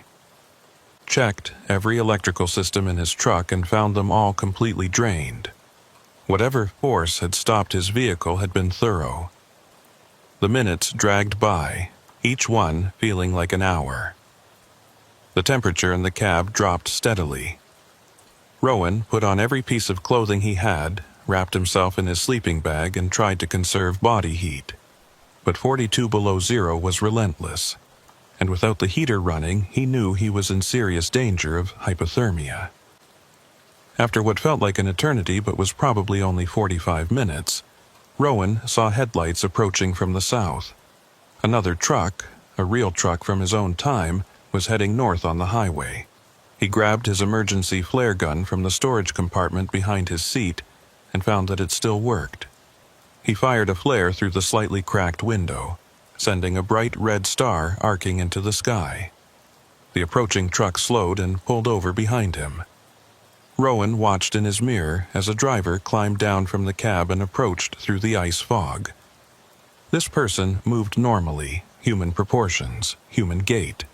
When the driver reached Rowan's window and shined a flashlight inside, Rowan saw an older man with a gray beard and concerned eyes. "You okay in there?" the man shouted through the glass. "Electrical system's dead," Rowan shouted back. "Everything shut down at once. Can you call for a tow truck?" The man nodded and pulled out a satellite phone. While he was making the call, Rowan glanced around at the darkness beyond the truck. He could still see them out there. The four shapes standing in the ice fog, watching. The other driver couldn't see them, or maybe they weren't visible to him at all. "Tow trucks coming from Coldfoot," the man said when he returned to Rowan's window. "Should be here in about 90 minutes. You need to sit in my cab where it's warm. You'll freeze to death in there." Rowan was tempted. The cold was becoming unbearable, and his fingers and toes were starting to go numb despite his layers of clothing. But getting out of his truck meant walking through the darkness where those things were waiting. "I'll be okay," he said. "Just stay here with me until the tow truck arrives." The older driver looked skeptical, but nodded. "I'll keep my truck running right behind you. If you change your mind, just signal and I'll come get you." For the next 90 minutes, Rowan sat in his freezing cab and watched the shapes in the darkness. They never approached the other driver, never made themselves known to anyone except Rowan. And gradually, as the time passed and the tow truck drew closer, they began to fade. By the time the tow truck arrived with its flashing yellow lights and rumbling diesel engine, the convoy was gone completely. The mechanic who examined Rowan's truck couldn't explain what had happened. Every electrical system had been drained simultaneously, which shouldn't have been possible. The batteries were completely dead, not just low, but actually damaged, as if they'd been subjected to a massive electromagnetic pulse. The electronics would all need to be replaced. They towed Rowan's truck back to Coldfoot, and he spent 3 days there while repairs were made. During that time, he talked to other drivers about their experiences on the Dalton Highway. Most of them had stories about strange encounters, unexplained phenomena, moments when the road seemed to exist outside of normal reality. But none of them had experienced anything quite as direct as what had happened to Rowan. On his 4th day in Coldfoot, Sarah Kincaid pulled him aside during breakfast. "I heard what happened at 294, she said quietly. "Word travels fast among drivers up here. I saw your brother-in-law," Rowan told her, "or something wearing his face. He tried to get me to leave my truck." Sarah nodded slowly, as if this confirmed something she'd suspected for years. "He's not the man I knew anymore. Whatever's out there at that mile marker, it took Einar and the others and turned them into something else. They're trapped between life and death, between past and present, and they want company. They want other drivers to join them so they don't have to be alone in that endless darkness." "How do I make sure it doesn't happen again?" Rowan asked. "You can't," Sarah replied simply. "If you keep driving this highway, especially during polar night, you're going to encounter them again. That first contact created a connection, and now they know you. They'll find you every time you pass through their territory." "So, I should stop driving the Dalton?" Sarah considered this for a moment. "That's up to you. But I'll tell you this. Running away doesn't always work. This highway gets into your blood. It becomes part of who you are. And even if you never drive it again, you'll dream about it. You'll wonder what's happening up here in the darkness. Sometimes facing your fear is the only way to live with it." When Rowan's truck was finally repaired, he had a decision to make. He could refuse loads heading north, could stick to routes that kept him away from the Dalton Highway and the thing that waited at mile marker 294. Or he could keep driving, keep facing the convoy, and hope that he was strong enough to resist their call. He chose to keep driving, not because he was brave, but because Sarah was right. The highway had gotten into his blood, and more than that, he felt a responsibility to bear witness to what had happened to Einar Holt and the others. Someone needed to remember them, needed to tell their story, needed to warn other drivers about the danger that lurked in the polar night. In the months that followed, Rowan made 7 more runs to Dead Horse during the winter darkness. Each time he passed mile marker 294, he encountered the convoy. Sometimes they were just lights in his mirror, following him for a few miles before fading away. Other times, they were more aggressive, surrounding his truck, calling to him on the CB radio despite it being turned off, appearing at his windows with their wrong faces and their desperate pleas. But he never stopped, never got out of his truck, never let them pull him into their endless loop. Other drivers started reporting similar encounters. Word spread through the trucking community about the haunted stretch of highway, about the ghost convoy that appeared during polar night. Some drivers refused to run the Dalton between November and January. Others, like Rowan, kept driving but took precautions. They traveled in groups when possible, carried extra emergency equipment, and most importantly, they never stopped between mile markers 290 and 295. Mara Ellison called him once, about 6 months after their first meeting. She'd heard about his repeated encounters with the convoy and wanted to know if he'd learned anything new. "They're degrading," Rowan told her. "Each time I see them, they're less human, more desperate. The loop is breaking down, and they're breaking down with it." "What do you think will happen when it finally collapses completely?" Mara asked. "I don't know," Rowan admitted. "Maybe they'll finally be free, or maybe they'll be trapped in an even worse way, scattered across time and space with no coherent form at all. There's no way to know." "Are you afraid?" "Every time I drive past that place," Rowan said honestly. "Every single time. But I keep driving anyway because someone has to. Someone has to remember what happened there and make sure it doesn't happen to anyone else." Years have passed since Rowan's first encounter with the convoy. He still drives the Dalton Highway, still makes regular runs to Dead Horse during the polar night. The convoy still appears, still follows him, still tries to convince him to join them in their endless journey. But Rowan has learned something important about the darkness and the things that live in it. Fear is not something you conquer.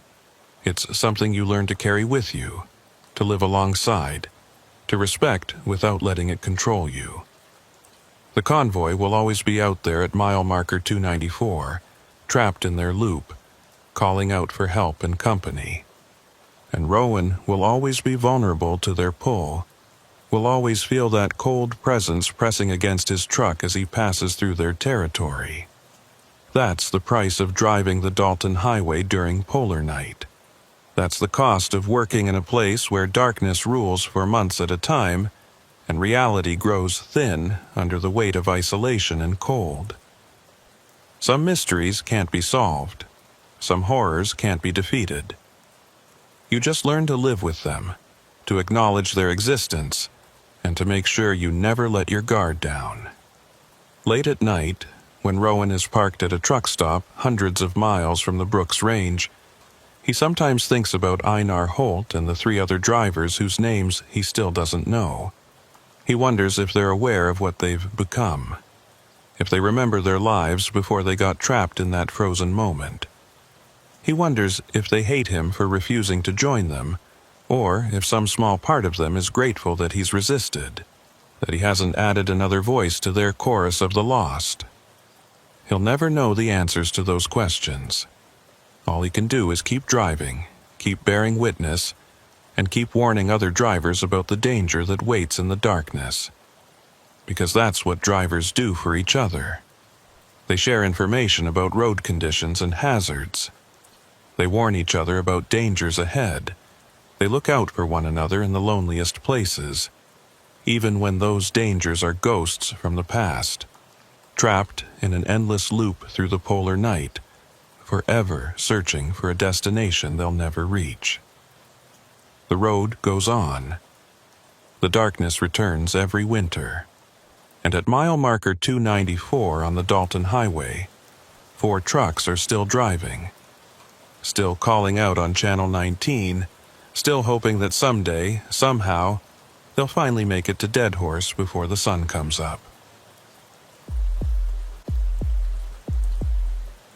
Amos Reddick had been driving the ice roads of the Northwest Territories for 6 years, and he'd learned to read the weather like other men read newspapers.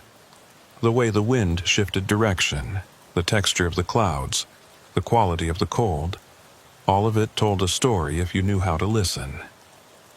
And tonight, as he pushed his Peterbilt north along the Dempster Highway toward Ennevik, every sign he could read was telling him the same thing.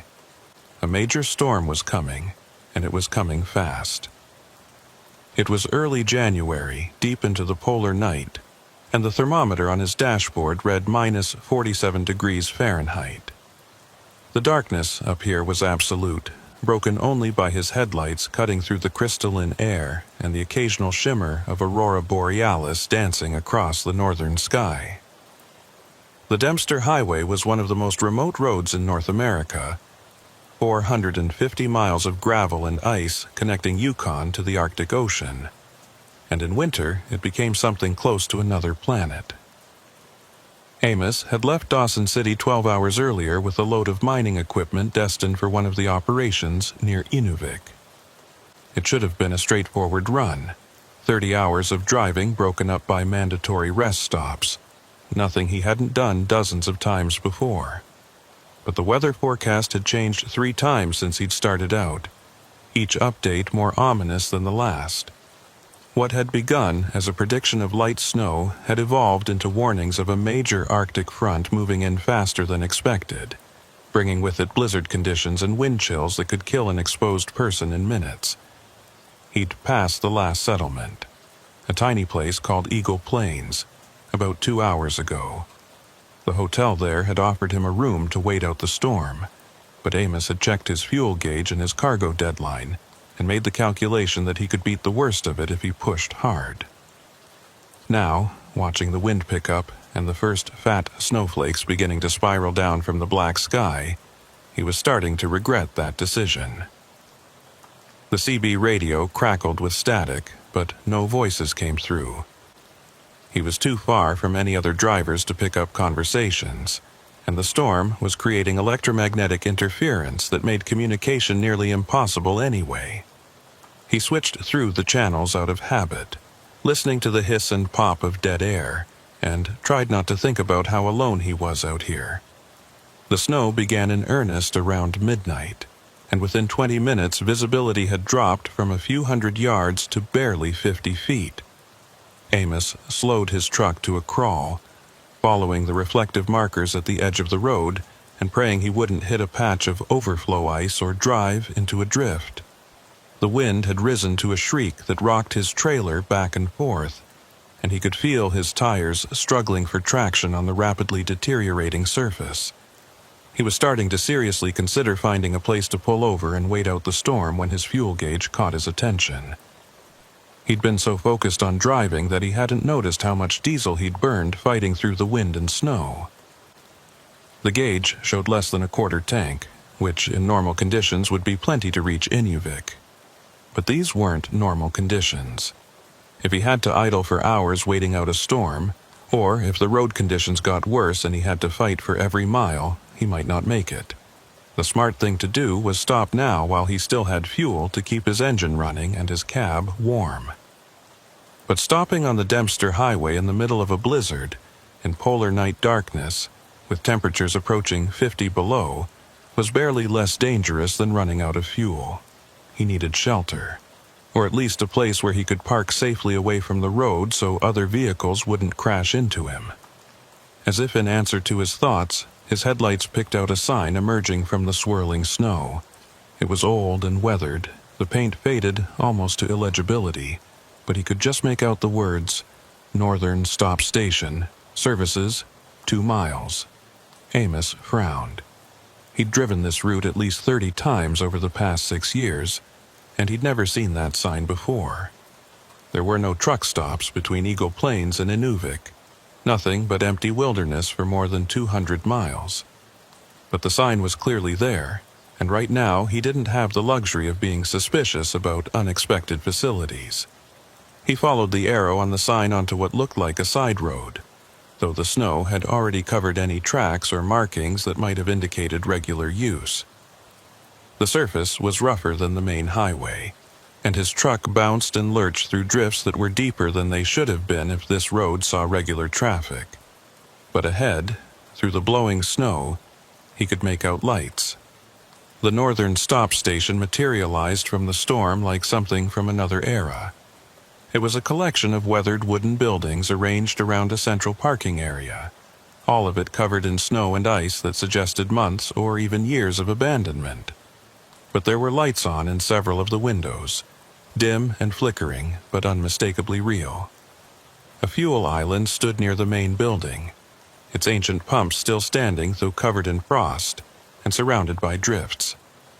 Amos pulled his truck into the parking area and sat for a moment, engine idling, studying the scene. Something about this place felt wrong. The buildings were too old, the design too outdated for a facility that should still have power and lights. The parking area was completely empty, with no other vehicles visible, which was strange for a truck stop during a major storm when drivers should be seeking shelter. But the fuel gauge was still dropping. His reserve was limited, and the storm outside was getting worse by the minute. Whatever this place was, it offered shelter from the wind and snow, and possibly fuel if those ancient pumps still worked. He couldn't afford to be picky. He shut off his engine, gathered his winter gear, and climbed down from the cab. The cold hit him like a physical blow, stealing his breath and immediately frosting the exposed skin around his eyes and mouth. The wind was vicious, carrying snow that stung like thrown sand. He pulled his hood tight around his face and made his way toward the main building, fighting through drifts that came up to his knees. The door to the main building was unlocked, which should have been his first warning. No legitimate business in the Arctic left their doors unlocked during polar night. But Amos was cold and tired and worried about his fuel situation. So he pushed inside and let the door swing shut behind him, cutting off the howl of the wind. The interior of the building was even stranger than the exterior. It looked like a truck stop from the 1970s, with wood-paneled walls, orange vinyl seating, and fixtures that hadn't been manufactured in decades. The lights were on, but they flickered irregularly, as if powered by a generator that was struggling to maintain voltage. A layer of dust covered every surface, and the air had a stale quality that suggested no fresh ventilation in a very long time. But what drew Amos's attention most was the evidence of recent occupation. There were coffee cups on the counter, still half full, though the liquid inside had frozen solid. A meal sat on one of the tables, partially eaten, the food preserved by the cold but clearly abandoned mid-bite. A jacket hung on a hook by the door, dusted with frost, but looking like its owner had just stepped away for a moment. "Hello?" Amos called out, his voice sounding flat and strange in the cold air. "Anybody here?" No answer. Just the hum of the struggling lights and the muffled howl of the storm outside. Amos moved deeper into the building, his boots leaving wet prints on the dusty floor. Behind the counter was a small office area with a desk, filing cabinets, and a logbook lying open. He picked up the logbook and examined it in the dim light. The entries were dated, but the most recent one that he could read was from November 17th, 1987. 36 years ago. He flipped through the pages, finding entry after entry from the mid to late 1980s. Records of fuel deliveries, truck arrivals and departures, maintenance notes, all of it written in neat handwriting that became increasingly frantic and disjointed as the entries progressed. The last few pages were almost illegible, filled with scratched-out words and phrases that didn't make sense. Something wrong with the road. Drivers not reaching destination. Can't leave. Tried 3 times. Road loops back. The darkness is wrong here.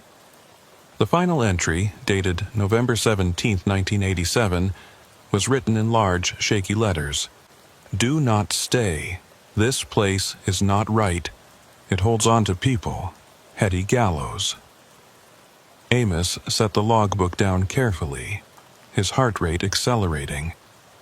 This wasn't just an abandoned truck stop. This was a place where something had gone very wrong, and whoever Hetty Gallows was, she'd tried to warn anyone who came after her. He should leave. Should get back in his truck, storm or no storm, fuel or no fuel, and get as far away from this place as possible.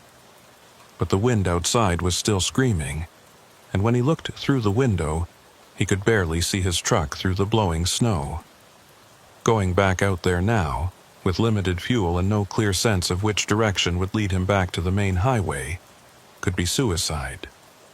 He decided to explore the rest of the building, to see if there was anything useful, any clue about what had happened here. Maybe there was stored fuel he could use, or emergency supplies that would help him survive until the storm passed. The building extended back further than he'd expected. Beyond the main room was a small convenience store area, the shelves still stocked with products that looked decades out of date. Canned goods with labels he didn't recognize, motor oil in containers that weren't made anymore, magazines from the 1980s yellowed and brittle with age. Past that was a break room with a few cots and a small kitchen area. Here, too, were signs of interrupted activity.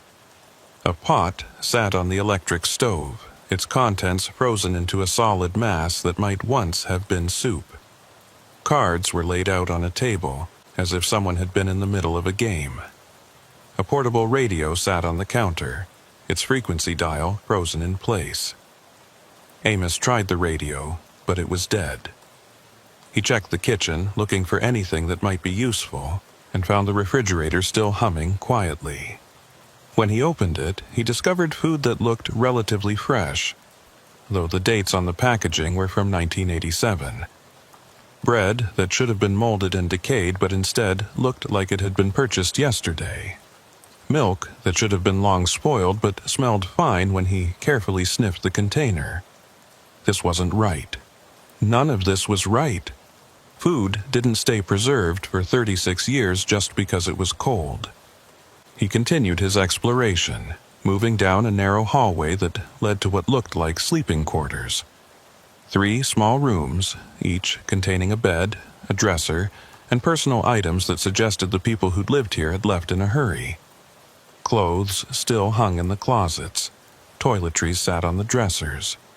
In one room, a book lay open on the bed, a bookmark placed as if the reader had intended to come back and finish it. But the most disturbing discovery was in the bathroom at the end of the hall. Written on the mirror in what looked like lipstick partially obscured by frost was a message.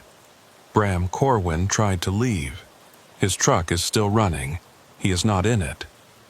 Amos backed away from the mirror, his breath coming faster now. The fear he'd been pushing down was rising up his throat, and every instinct he had was screaming at him to get out of this building and away from this place. He hurried back through the building toward the front entrance, no longer concerned with exploring or finding supplies. But when he reached the main room and looked out the window toward where he'd parked his truck, his stomach dropped. His truck was gone. The parking area was empty except for blowing snow and darkness. The tire tracks he'd made coming in had already been filled by the storm, and there was no sign that any vehicle had been there at all. Amos ran to the door and yanked it open, letting in a blast of Arctic air that nearly knocked him over. He stumbled out into the storm, fighting through the wind and snow to where he knew he'd parked his Peterbilt. But there was nothing there. No truck, no trailer, no tracks. Just empty space and swirling white. He turned in a circle, panic fully taking hold now, trying to spot his truck anywhere in the parking area. The lights from the building cast a dim glow through the storm, but beyond that circle of light was only impenetrable darkness and snow. "This isn't happening," he said out loud, his words immediately whipped away by the wind. "This isn't real." But it was real. His truck was gone, and he was stranded at an impossible truck stop that shouldn't exist, in the middle of a blizzard, in polar night darkness, with no way to call for help and no way to survive once the building's failing power finally gave out. He staggered back inside, slamming the door against the wind and leaning against it while he tried to think. There had to be an explanation. Maybe he'd gotten disoriented in the storm and gone to the wrong part of the parking area. Maybe his truck had been stolen, though that seemed absurd given the location and conditions. Or maybe, and this was the thought that terrified him most, maybe this place did what Hetty Gallows had warned about. Maybe it held on to people, and trucks and made them disappear. Amos forced himself to calm down and think logically. He needed to search the building more thoroughly, needed to find a working phone or radio, needed to understand what this place was and why it seemed frozen in time from 1987. And most importantly, he needed to find a way to get his truck back, or to get out of here before he became another warning scrawled on a mirror. He went back to the office and dug through the filing cabinets looking for anything that might explain the history of this place. Most of the files were routine business records, fuel receipts, and maintenance logs. But in the bottom drawer of the last cabinet, he found a folder marked Incident Reports that made his blood run cold. The folder contained dozens of handwritten reports, all dated between 1985 and 1987, all describing the same pattern. Trucks would arrive at the northern stop station during storms or in poor conditions. The drivers would spend the night or wait out weather, and when conditions improved and they tried to leave, they found that the road leading back to the Dempster Highway didn't go where it should. Some drivers reported that the road looped back to the station no matter which direction they went.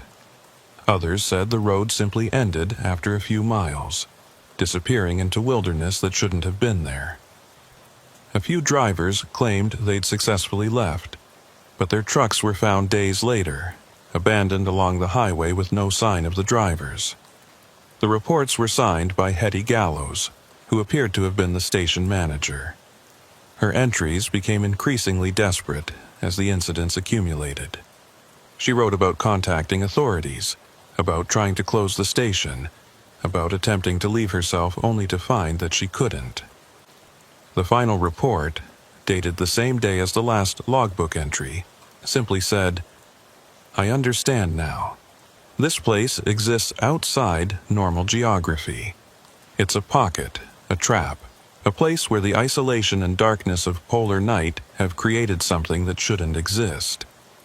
The station itself is a paradox, powered by the trucks it captures, feeding on the fuel and the drivers who stop here. I am the last person here, and I will not let it take me. But I cannot leave to warn others. All I can do is write these words and hope someone finds them before it's too late. If you're reading this, get out. Don't wait for the storm to pass. Don't look for your truck. Just walk. Pick a direction and walk until you find the real highway. It's your only chance." Amos's hands were shaking as he set down the report.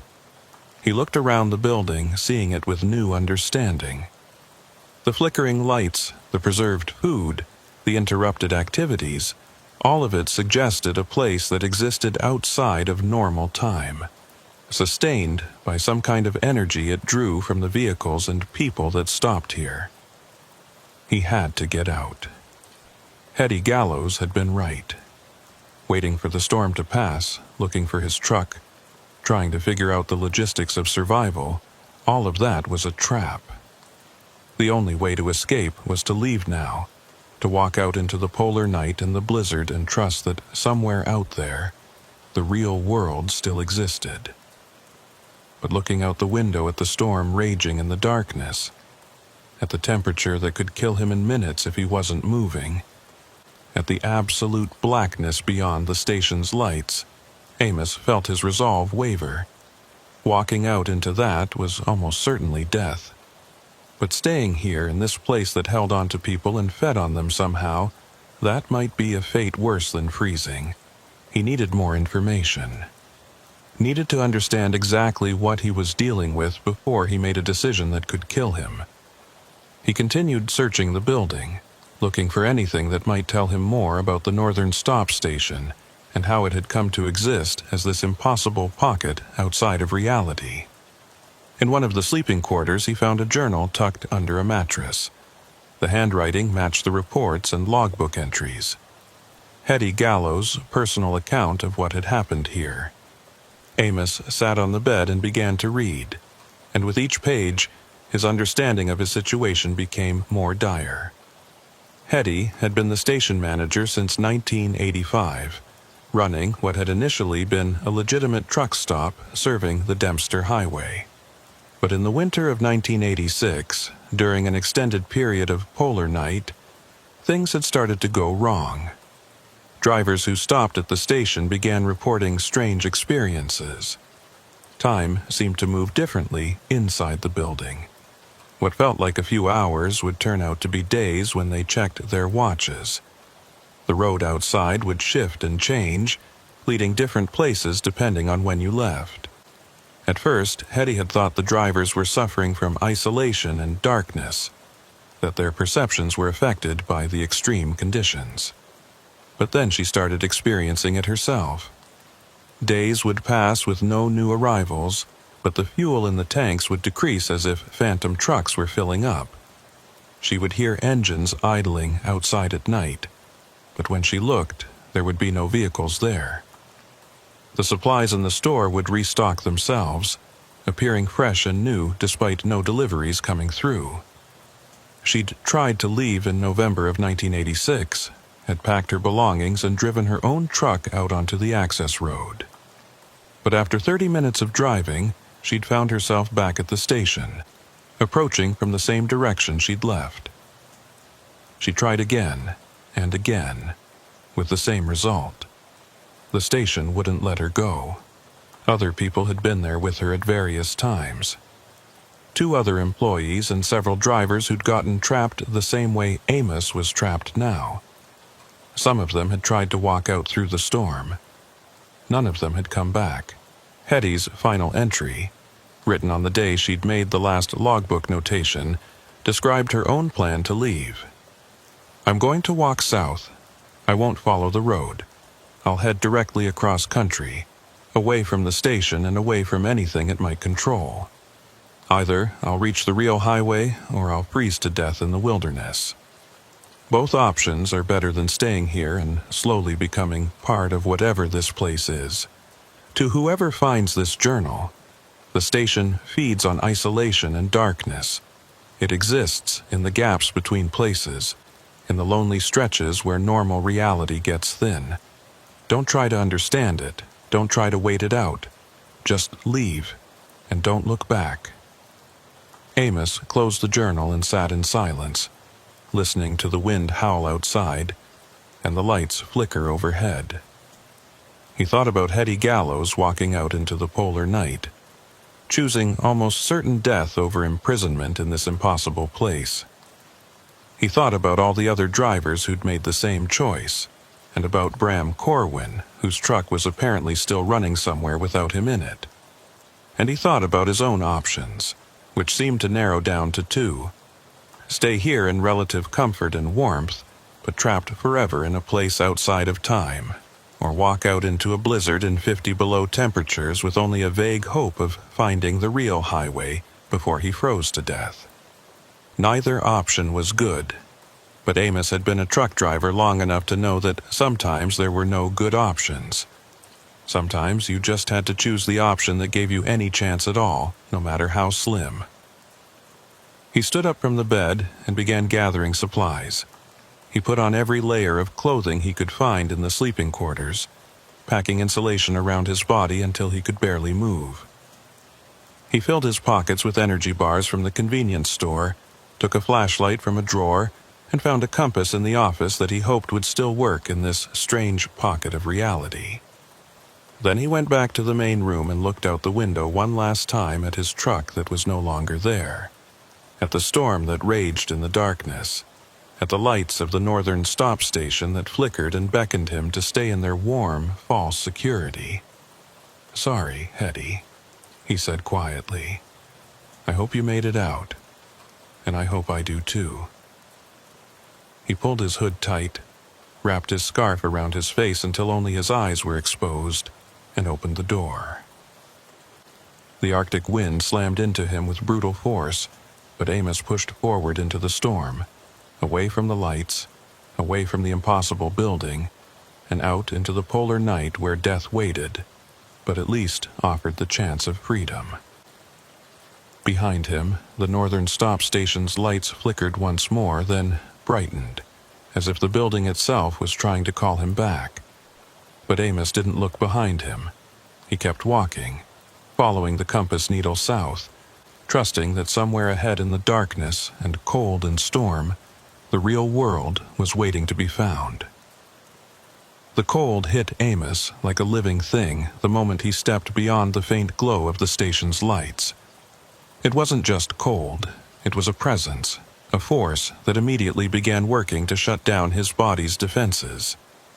His lungs burned with each breath. The air so frigid it felt like inhaling broken glass.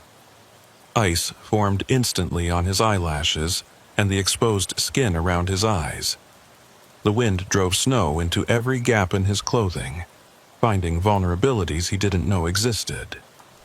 He kept the compass in his gloved hand, checking it every few steps to make sure he was still heading south. The needle wavered and spun erratically as if confused by the magnetic fields in this place, but it generally pointed in one direction that he chose to trust. Behind him, the lights of the northern stop station grew dimmer with each step, and part of him screamed to turn back, to return to the warmth and shelter even if it meant being trapped forever. But Amos had made his choice. He kept walking, counting his steps to give himself something to focus on besides the cold and the fear. 100 steps, 200, 500. The station's lights had disappeared completely now, swallowed by the storm and darkness. He was alone in the polar night with nothing but the compass and the faint beam of his flashlight cutting through the blowing snow. The terrain was rougher than he'd expected. What should have been relatively flat tundra was instead a series of rises and depressions, as if the land itself was confused about its own geography. He stumbled through snowdrifts that came up to his waist, climbed over ridges of ice that shouldn't have been there, and pushed through stands of stunted trees that appeared and disappeared in the flashlight beam like ghosts. After what felt like hours but was probably only 30 minutes, his legs were burning with exhaustion, and his core temperature was starting to drop despite all his layers.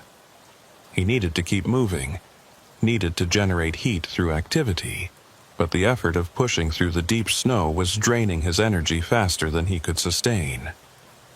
He pulled out one of the energy bars he'd taken from the station and tried to eat it, but the bar had frozen solid, and he nearly broke a tooth trying to bite through it. The compass was acting stranger now. The needle spun wildly, pointing in random directions, as if there were multiple magnetic norths all pulling at it simultaneously. Amos realized with growing dread that he might be walking in circles, might have been walking in circles for the past half hour, with no way to know if he was getting farther from the station or somehow circling back toward it. He stopped to rest against a snow-covered boulder, trying to catch his breath and think. His body was telling him that he couldn't sustain this much longer. The cold was winning, creeping through his layers and settling into his core. His fingers and toes had gone numb, and he knew from experience that once the numbness reached his extremities, frostbite wouldn't be far behind. As he stood there in the darkness, trying to decide whether to continue or try to find shelter, he saw something that made his heart stop. Lights ahead in the storm. Not the bright lights of the station, but softer, moving lights. Headlights. Amos's first instinct was relief. Another truck, another driver, someone who could help him, or at least confirm that he'd found the real highway. He stumbled toward the lights, waving his flashlight and shouting though the wind stole his voice before it could carry more than a few feet. As he got closer, the shape of a truck emerged from the blowing snow. It was a big rig, engine running, headlights cutting through the storm. The truck was just sitting there, idling, as if the driver had stopped to wait out the weather. Amos approached the driver's side and looked up at the cab. The cab was empty. Not just empty of a driver, but empty of everything. No personal items, no coffee cups, no paperwork. The interior lights were on, the engine was running smoothly, and he could see that the fuel gauge showed 3/4 of a tank, but there was no one inside, and when Amos tried the door, he found it unlocked. He climbed up into the cab, desperate for the warmth and shelter it offered. The heater was blasting, and the temperature inside must have been close to 70 degrees. For a few moments, Amos just sat there in the driver's seat, letting the heat thaw his frozen face and hands, trying to understand what he'd found. This had to be Bram Corwin's truck, the one mentioned in the message on the bathroom mirror. The driver who'd tried to leave the station and disappeared, leaving his truck running. But that had been in 1987, 36 years ago. No truck could idle for 36 years, even with a full tank. The engine should have seized up, the fuel should have run out, the battery should have died. Unless time worked differently here. Unless this truck, like the station itself, existed in some kind of bubble outside of normal causality. Amos searched the cab for any clue about what had happened to Bram Corwin. In the glove compartment, he found paperwork dated November 1987. The driver's log showed that Corwin had stopped at the Northern Stop Station on November 14th to wait out a storm. The same pattern Amos had followed. The last entry in the log, written in increasingly shaky handwriting, said, "Day 3 at the station. Something is wrong with this place.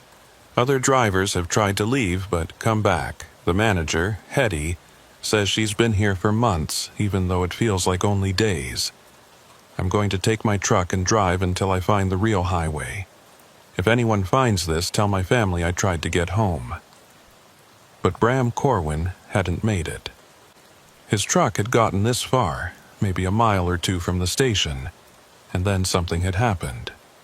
The driver had vanished, leaving the truck running, leaving everything behind except himself. Amos turned off the engine, knowing that if he left it running, he might end up like Corwin, disappearing and leaving behind another ghost truck idling in the polar night. He gathered what supplies he could find in the cab: a thermal blanket, a working flashlight with fresh batteries, and a flare gun with 3 flares. Then he climbed back down into the storm and continued south. But leaving the truck felt wrong somehow, as if he was abandoning a sanctuary. The wind seemed to intensify the moment his feet hit the ground, and the cold attacked with renewed vigor. He forced himself to keep walking, to not look back at the warm cab and its promise of temporary shelter. The landscape continued to shift around him in impossible ways. He crossed what should have been the same ridge 3 times, approached the same cluster of stunted trees from different angles, and found his own footprints in the snow ahead of him as if he'd been walking in circles. The station was pulling at him, trying to draw him back, using the geography itself as a trap. Amos remembered something Hetty Gallows had written in her journal. "Don't follow the road. Don't try to understand it.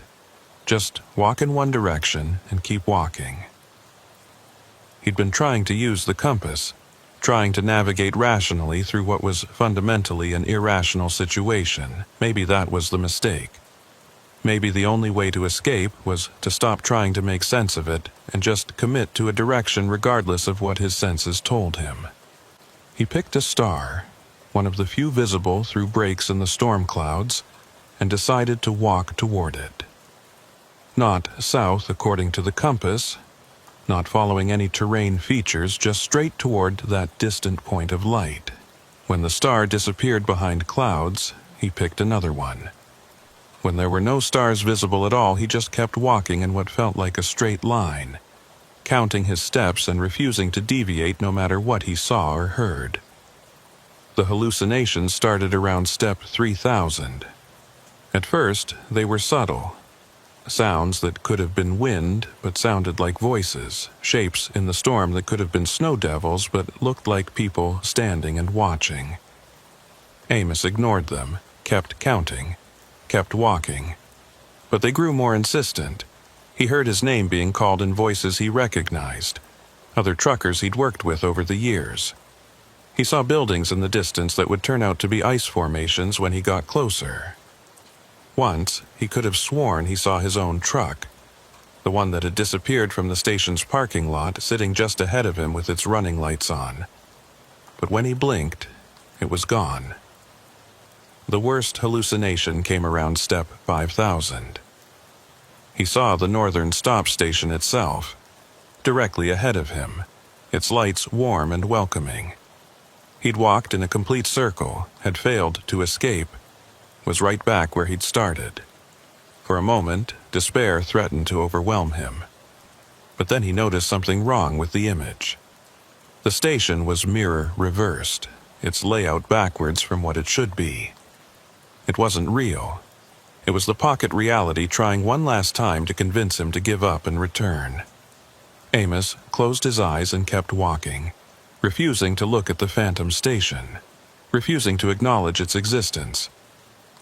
He counted his steps and thought about the real world, about real highways and real truck stops with working phones and helpful people. He thought about calling his dispatcher from a normal facility and explaining why his load was going to be late. He thought about hot coffee and warm beds and sunrise, even though sunrise was weeks away this far north. When he opened his eyes again, the phantom station was gone. And ahead of him, barely visible through the storm, was something new. A reflective marker, the kind used to mark the edges of highways in remote areas. And beyond it, another one. And beyond that, the faint impression of a road cut through the snow. Amos stumbled toward the markers, hardly daring to believe they were real. But they were solid under his gloved hands, real metal and reflective tape, not phantoms or hallucinations. He'd found the Dempster Highway, or at least something connected to the real world. He collapsed onto the snow-covered road, exhaustion finally overwhelming him. He'd been walking for hours in impossible conditions, burning energy faster than his body could produce it. His core temperature was dangerously low, his extremities were probably already suffering from frostbite, and he was on the edge of hypothermia. But he'd made it out. He'd escaped the pocket reality that had trapped Hetty Gallows and Bram Corwin, and who knew how many others. The sound of an engine brought him back to full consciousness. Headlights were approaching from the south. Real headlights attached to a real truck driven by a real person.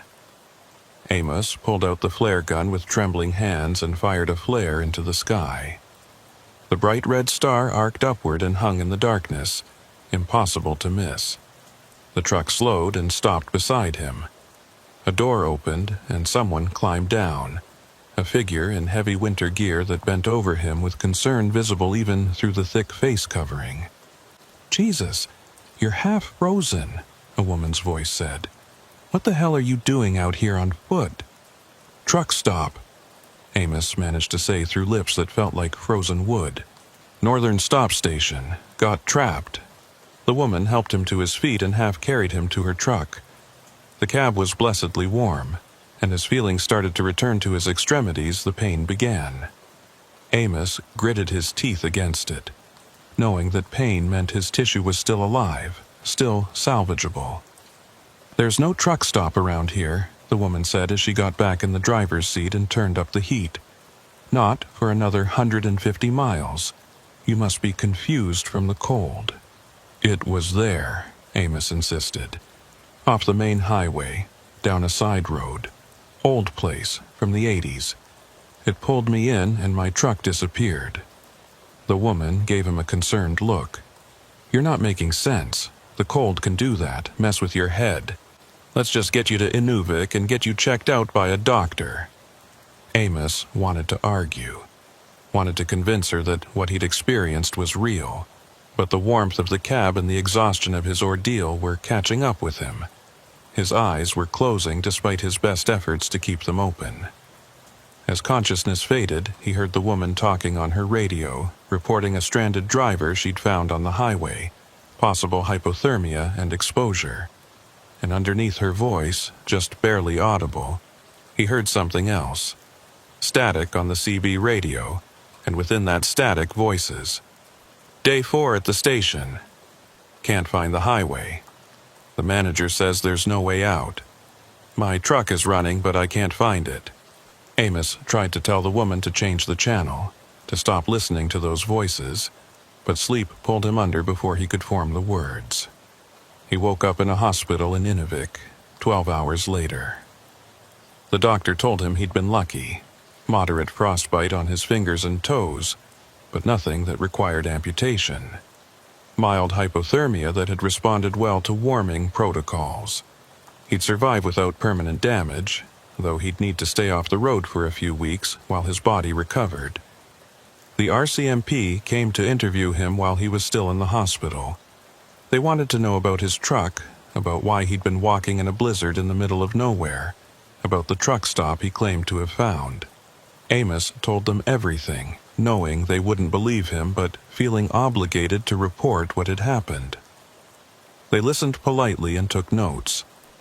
Then they told him that search teams had gone to the area where he'd been found, had followed the road marks looking for the side route to the northern stop station, and had found nothing.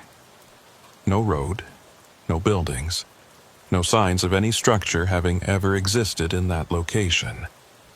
They'd used helicopters and satellite imagery and ground teams, and there was simply nothing there except empty wilderness. His truck was still missing. It hadn't been recovered, hadn't been found abandoned anywhere along the highway. As far as official records were concerned, Amos Reddick had left Dawson City with a full load of mining equipment, had gotten caught in a storm somewhere on the Dempster Highway, and had abandoned his vehicle for reasons unknown. The load was a total loss, the truck was missing, and Amos was responsible for both. But one person believed him. The woman who'd picked him up on the highway came to visit him in the hospital on his third day there. Her name was Sarah Mackenzie, and she'd been driving the Dempster Highway for 15 years.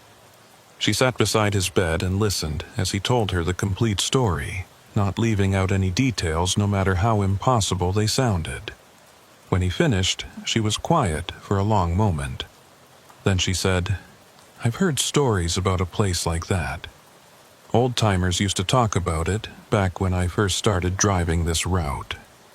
They called it the Nowhere Station, and they said it appeared during the worst storms, during the darkest part of polar night, when reality got thin from the isolation and cold. Most people thought it was just a legend, a story truckers told to spook each other, but a few drivers claimed they'd seen it, or knew someone who'd gone missing near where it was supposed to be." "Did anyone ever escape from it before?"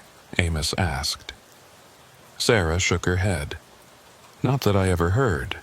The stories always ended the same way. The driver would disappear, or their truck would be found abandoned, or they'd just never be heard from again. You're the first person I've met who claims to have gotten out." "Hetty Gallows," Amos said, "the station manager. She wrote in her journal that she was going to walk away from it. Maybe she made it out too." "Maybe," Sarah said doubtfully. "Or maybe you're just the first one strong enough or lucky enough or stubborn enough to break free." After Sarah left, Amos lay in his hospital bed and thought about everything that had happened. About the station existing outside of time and space. About Bram Corwin's truck still running somewhere in the darkness.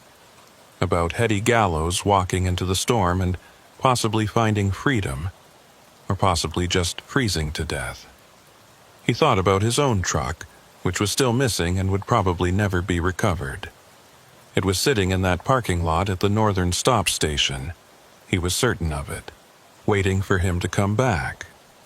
Or maybe it had become part of the station's collection, another piece of the pocket reality. Fuel for whatever impossible mechanism kept that place existing. The insurance company denied his claim, ruling that he'd abandoned his vehicle without sufficient cause. His employer fired him for failure to deliver the load and for losing an expensive truck. His reputation in the trucking community took a hit, with rumors spreading that he'd suffered some kind of mental breakdown in the polar darkness and made up an elaborate story to cover his own mistakes. But Amos knew the truth. The northern stop station was real. It existed somewhere in the gaps between normal geography, appearing during extreme conditions to trap unwary drivers. And it was still there, still waiting, still adding to its collection of abandoned trucks and missing people. Before he left Inuvik to fly back south, Amos went to the RCMP detachment one more time. He asked if they had any records of missing truckers on the Dempster Highway, particularly from the 1980s. The officer he spoke with was reluctant at first, but something about Amos's intensity made him check. There had been 17 truckers who'd disappeared on the Dempster Highway between 1985 and 90. 17 drivers who'd simply vanished, leaving no trace, their trucks either never found or discovered abandoned with no sign of the drivers. After 90, the disappearances had stopped, or at least they'd stopped being officially recorded. One of the missing drivers was named Bram Corwin, disappeared November 16, 1987. Another was Hetty Gallows, last seen November 17, 1987, when she told her relief manager she was going for a walk to check the access road conditions. She'd never come back. Amos had the officer print out the list of names and took it with him when he left. 17 people, all of them trapped in that impossible place, or dead in the wilderness trying to escape it. And those were just the ones from a 5-year period. How many others had the station claimed over the decades? How many trucks were parked in that frozen parking lot, their engines idling eternally, their drivers vanished into the polar night? He thought about trying to organize a rescue mission, about convincing someone with resources and authority that the Northern Stop Station was real and needed to be investigated. But he knew no one would believe him. He had no proof, no evidence, just his word, and a list of cold cases that could be explained by any number of more rational causes. So Amos did the only thing he could do. He wrote down everything that had happened, every detail he could remember about the station and its history, and the warnings Hetty Gallows had left behind. He posted his account on trucking forums and social media groups, knowing that most people would dismiss it as fiction or the ramblings of someone who'd been affected by the polar darkness. But maybe, just maybe, his warning would reach someone who needed it. Another driver approaching the Dempster Highway during a storm, seeing a sign for a truck stop that shouldn't exist, thinking about pulling in for shelter. If his story could save even one person from the fate of those 17 missing drivers, then losing his truck and his job and his reputation would be worth it. Late at night, when sleep wouldn't come, Amos would think about that place still existing somewhere in the darkness. He'd think about all those trucks sitting in that parking lot, engines running, headlights on, waiting for drivers who would never return. He'd think about Bram Corwin's truck that he'd found, idling in the storm, its cab empty and warm and inviting. And he'd think about his own Peterbilt, still parked at the Northern Stop Station, adding its fuel to whatever sustained that pocket of impossible reality. Maybe someday, another driver would find their way there during a storm. They'd see his truck sitting in the lot, would climb inside seeking shelter, and would find his logbook with the final entry he'd made before deciding to walk into the polar night. If you're reading this, you've made the same mistake I did. This place is a trap. Don't wait for conditions to improve. Don't look for logic or explanations. Just leave. Walk away and don't look back. Your truck is already lost. Don't let yourself be lost, too. That was the warning Amos wished he'd found when he first entered the Northern Stop Station. And it was the warning he'd left for whoever came after him, knowing that despite all precautions, and all stories and all common sense, eventually, another driver would find that sign in the storm and make the same choice he'd made. Because that's what truckers did. They took shelter when storms hit. They helped each other in remote places.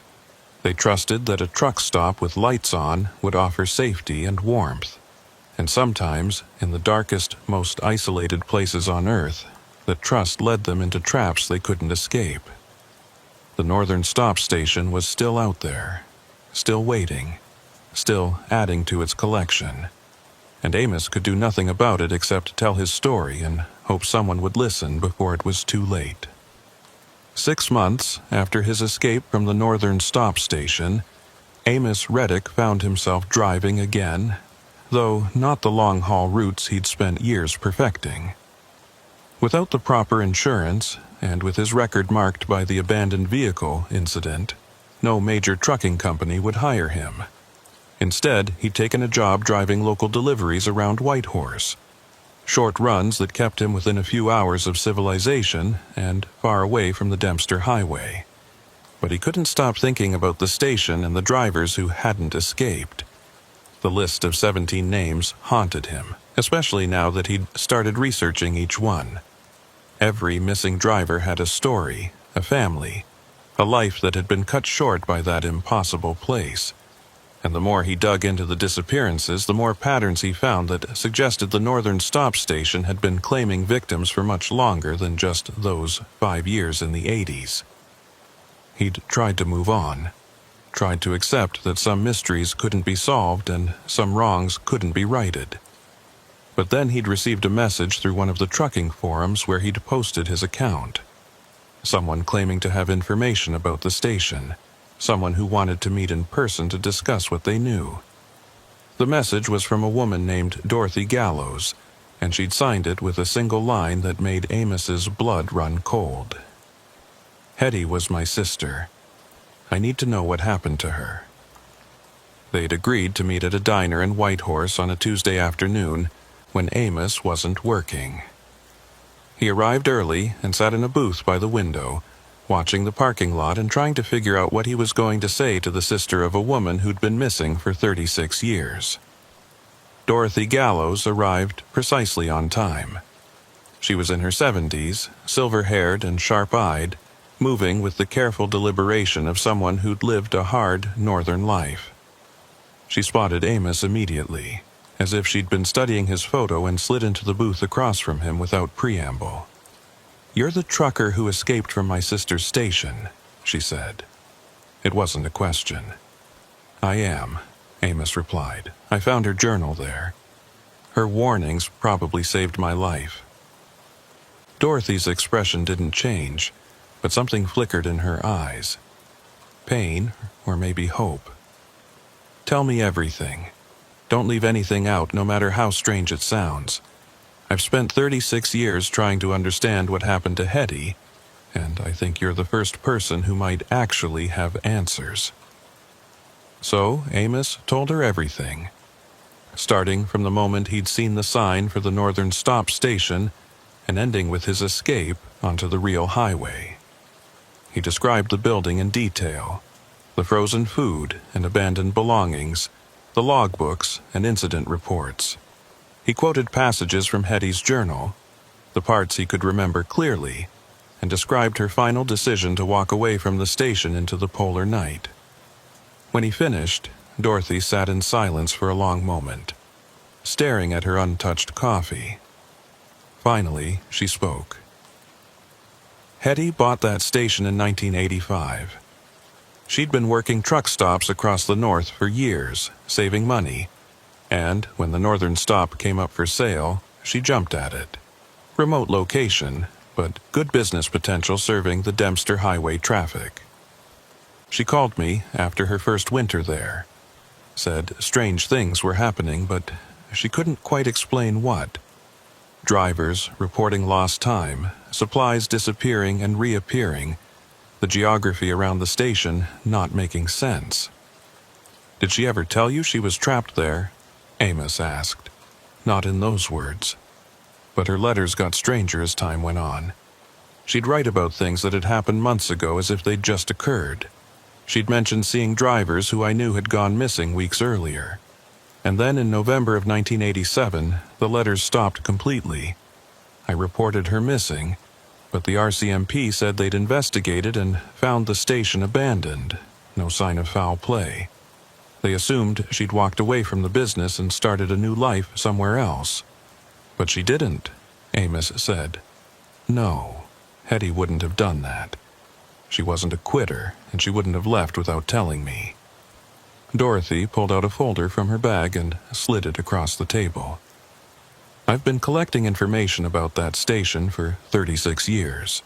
Every missing driver report, every strange story, every rumor and legend.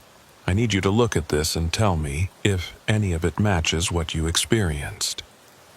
Amos opened the folder and began reading. The documents inside painted a disturbing picture. The northern stop station had been built in 1947, one of several facilities constructed to support the newly opened Dempster Highway route. But almost from the beginning there had been problems. The first manager had disappeared after only 6 months.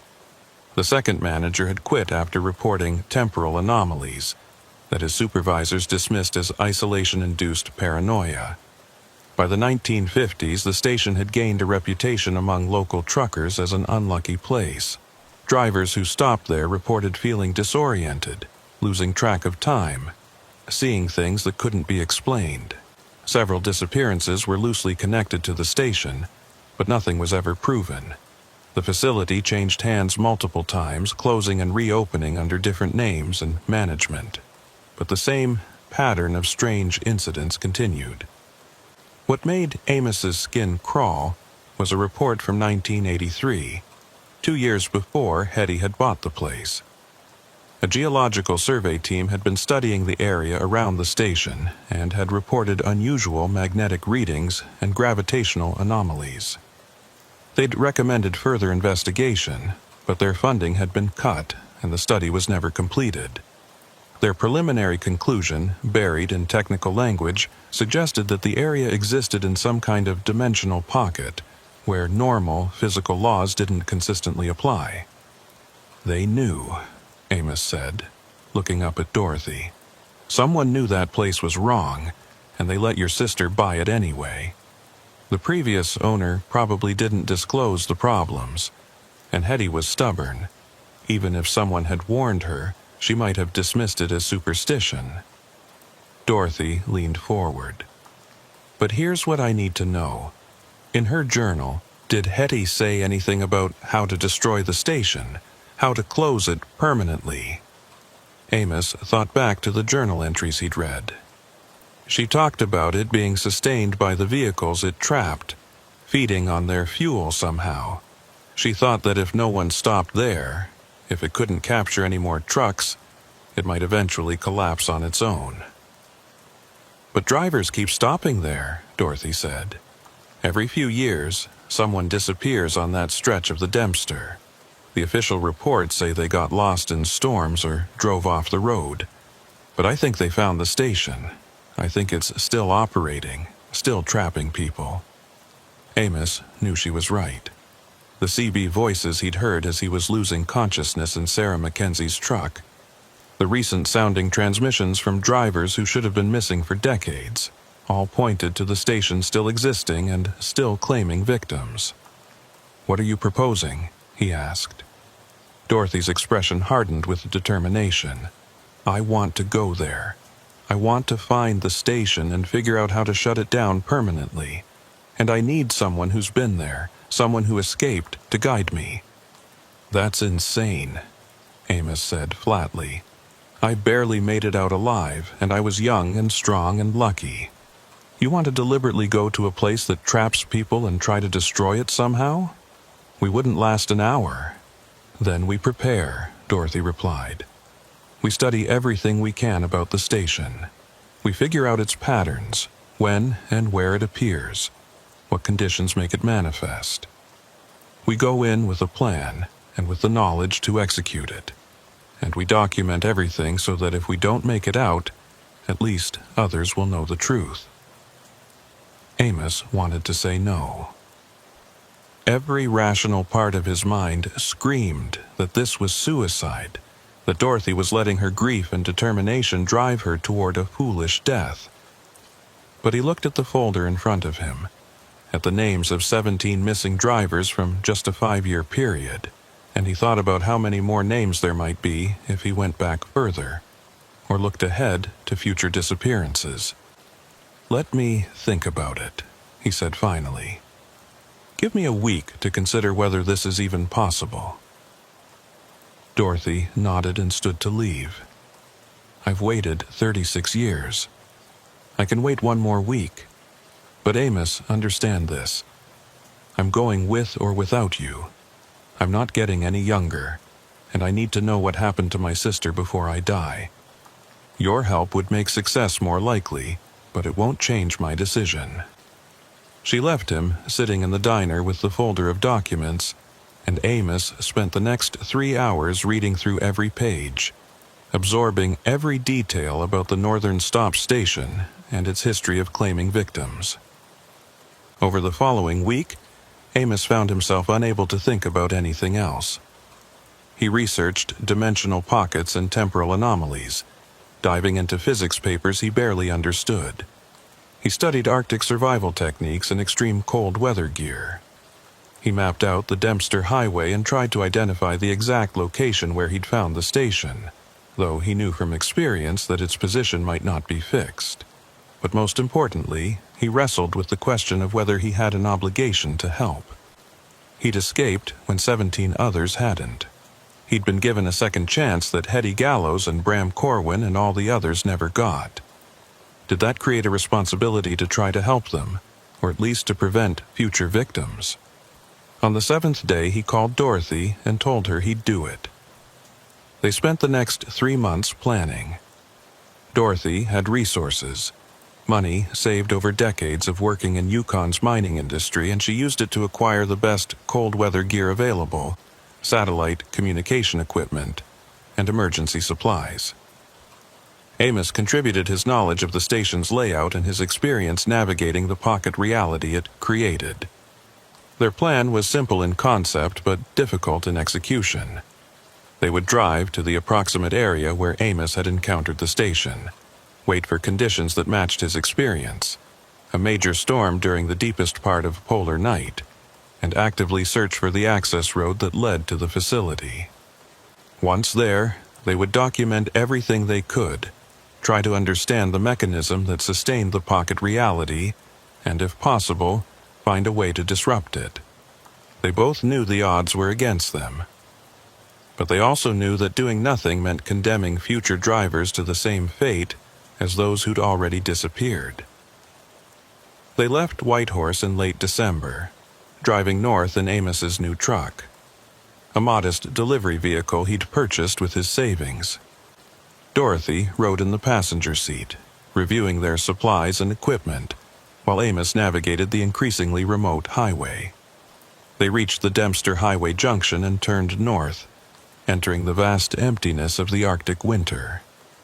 The weather forecast showed a major storm system moving in, the kind of conditions that had been present during Amos's first encounter with the station.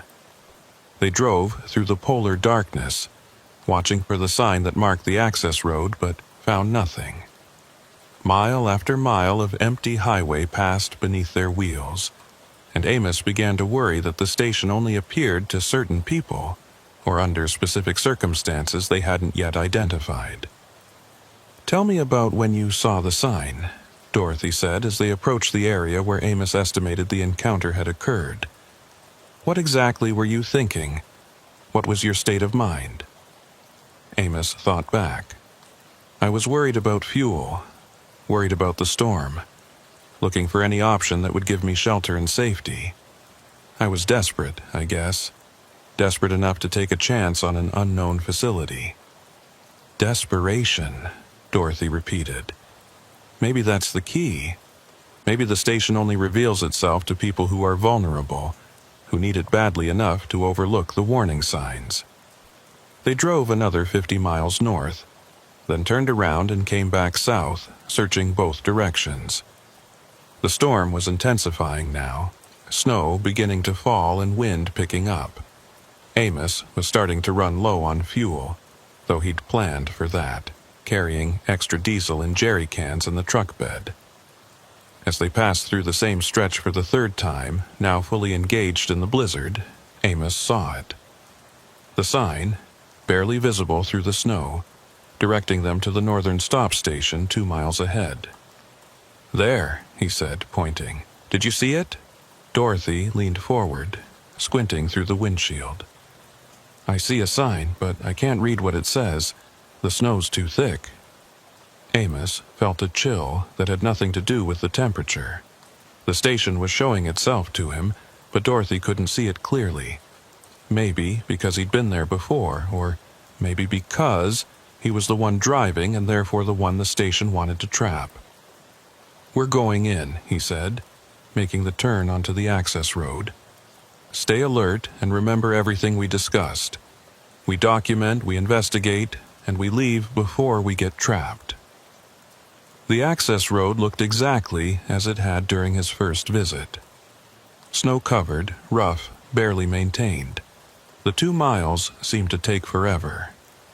The truck struggling through drifts and over ice, but eventually the station appeared through the storm. It looked unchanged from Amos's memory. The same weathered buildings, the same flickering lights, the same sense of wrongness that permeated the entire area. But this time there were other vehicles in the parking lot. 3 trucks, all of them running, all of them empty. "My God," Dorothy whispered. "It's real. After all these years of wondering, it's actually real." Amos parked at the edge of the lot, positioning his truck for a quick exit if needed. They'd agreed not to shut off the engine, not to make the same mistake that had cost him his previous truck. He left it idling and climbed down with Dorothy, both of them bundled against the brutal cold. The main building's door was unlocked, just as before. Inside, the scene was almost exactly as Amos remembered, with one critical difference. There were people there now. 2 men and a woman sat at the tables in the main room, drinking from steaming cups and talking quietly. They looked up as Amos and Dorothy entered, and their expressions showed surprise but not alarm. "New arrivals," one of the men said. He was middle-aged, with a beard frosted with ice. "Welcome to the northern stop. Storm's bad out there. You folks looking for a place to wait it out?" Amos felt his heart pounding. These people looked real, sounded real, but something was off about them. Their clothes were from different eras, one man wearing a jacket style from the early 2000s, the woman in something that looked 80s, the other man in gear that could have been from the 90s. "How long have you been here?" Dorothy asked, her voice steady despite the tension Amos could see in her posture. The bearded man shrugged. "Couple days, maybe? Storm's been persistent. We're waiting for it to clear before we head back out." "What year is it?" Amos asked bluntly. The 3 drivers exchanged glances, and something shifted in their expressions. Confusion, or maybe the beginning of realization. "It's 2003, the woman said, slowly. "December 2003. "Why? What year do you think it is?" Amos and Dorothy looked at each other. The woman thought it was 2003. She'd been here for 20 years, thinking it had only been a couple of days. "I need to show you something," Dorothy said, pulling out her phone and approaching the table. She opened a news app showing the current date, December 19th, 2023. The 3 drivers stared at the phone screen, and Amos watched understanding dawn in their eyes. Horror, denial, disbelief, all of it playing across their faces as they realized the truth. "That's not possible," the bearded man said. "I stopped here on December 11th, 2003, 3 days ago. I'm hauling a load that's due in Inuvik on the 15th. I can't have been here for 20 years. "This place exists outside normal time," Amos explained gently. "You've been trapped here, all of you, for years or decades depending on when you arrived.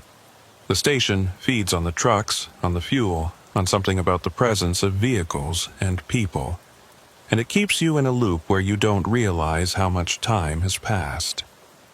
The woman stood abruptly, her chair scraping across the floor. "My family, my kids, they must think I'm dead." "You need to leave," Dorothy said, urgently. "All of you. Get in your trucks and drive away from this place. Don't follow the road. Just pick a direction and keep going until you find the real highway." "But the storm," one of the men began.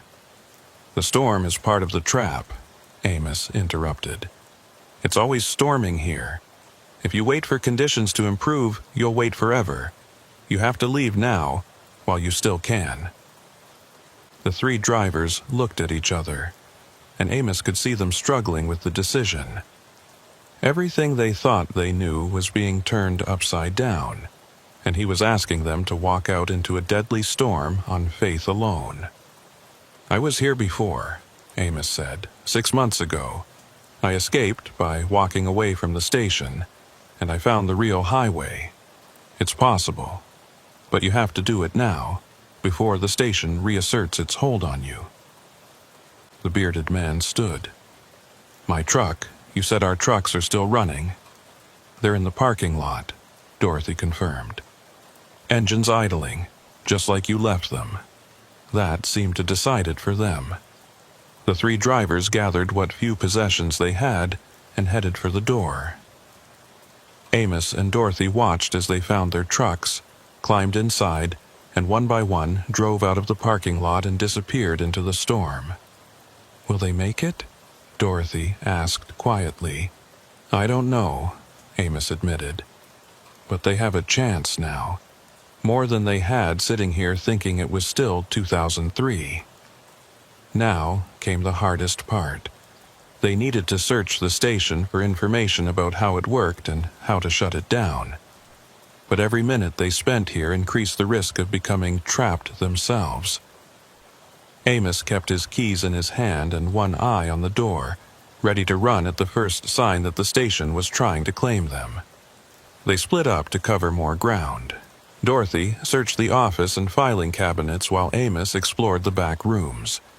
He found more evidence of trapped drivers, belongings from different decades scattered throughout the building. Proof that the station had been claiming victims for far longer than the documented cases suggested. In one of the sleeping quarters, he found something that made his breath catch. A driver's log with Bram Corwin's name on it, and beside it, a journal with entries that continued past November 1987. Corwin hadn't disappeared the night he'd left the station. He'd made it back, somehow, and had stayed here for at least several more weeks based on the journal dates. The entries detailed Benjamin Corwin's growing understanding of the station's nature. He'd experimented with the pocket reality, testing its boundaries and trying to understand the physics that sustained it. His final entry was dated January 4th, 1988. "I've figured it out. The station exists at a convergence point where multiple timelines intersect. Every truck that stops here creates an anchor point, tethering a specific moment in time to this location. The more anchors, the stronger the pocket reality becomes. But there's a core, a central point where the convergence is strongest. It's in the basement, underneath the main building. I'm going down there to see if I can disrupt it. If this is my last entry, at least I tried." Amos showed the journal to Dorothy. "There's a basement. Corwin went down there and never came back." "Then that's where we need to go," Dorothy said firmly. They found the basement entrance behind a storage room in the back of the building. A narrow stairway descended into darkness, and even from the top of the stairs, Amos could feel something wrong about the space below. A pressure in the air, a subtle wrongness that made his instincts scream at him to stay away. But they'd come this far. They'd found trapped drivers and sent them toward potential freedom. And if there was any chance of shutting down the station permanently, of preventing future victims, it lay in that basement. Amos descended first, his flashlight cutting through the darkness, with Dorothy close behind. The basement was larger than it should have been, extending far beyond the footprint of the building above. And in the center of the space, surrounded by decades of accumulated junk and abandoned equipment, was something that defied explanation. It looked like a tear in reality itself, a shimmering discontinuity in the air that hurt to look at directly. Around it were parked more trucks than should have been able to fit in the space, all of them running, all of them empty. And standing near the tier, motionless as statues, were people. Dozens of people. Drivers who'd gotten too close to the core and become part of it somehow. One of them was a woman in clothing from the 1980s. Amos recognized her from the photo Dorothy had shown him. "Hetty?" Dorothy whispered, moving toward her sister. "Don't." Amos grabbed her arm. "Don't get too close. Look at them. They're not moving, not breathing. They're trapped here more completely than anyone upstairs." Dorothy's face was streaked with tears. "Can we free them?" Amos studied the tear in reality and the people frozen around it. "I don't think so. I think they're part of the structure now, part of what keeps this place existing. If we disrupt it, we might destroy them too." "Then we destroy it," Dorothy said, her voice hard. "We shut this place down, even if it means Hetty doesn't come back. She wouldn't want this to continue. She wouldn't want more people to suffer what she suffered." They'd brought thermite charges, industrial-grade equipment that Dorothy had acquired through her mining contacts. The plan had been to damage the building's core structure if they couldn't find another way to shut down the station. But now, looking at the tear in reality and understanding that it was the core that sustained everything, Amos had a different idea. "We need to close the tear," he said. "Break the convergence point. But I don't know if thermite will affect something that exists outside normal physics."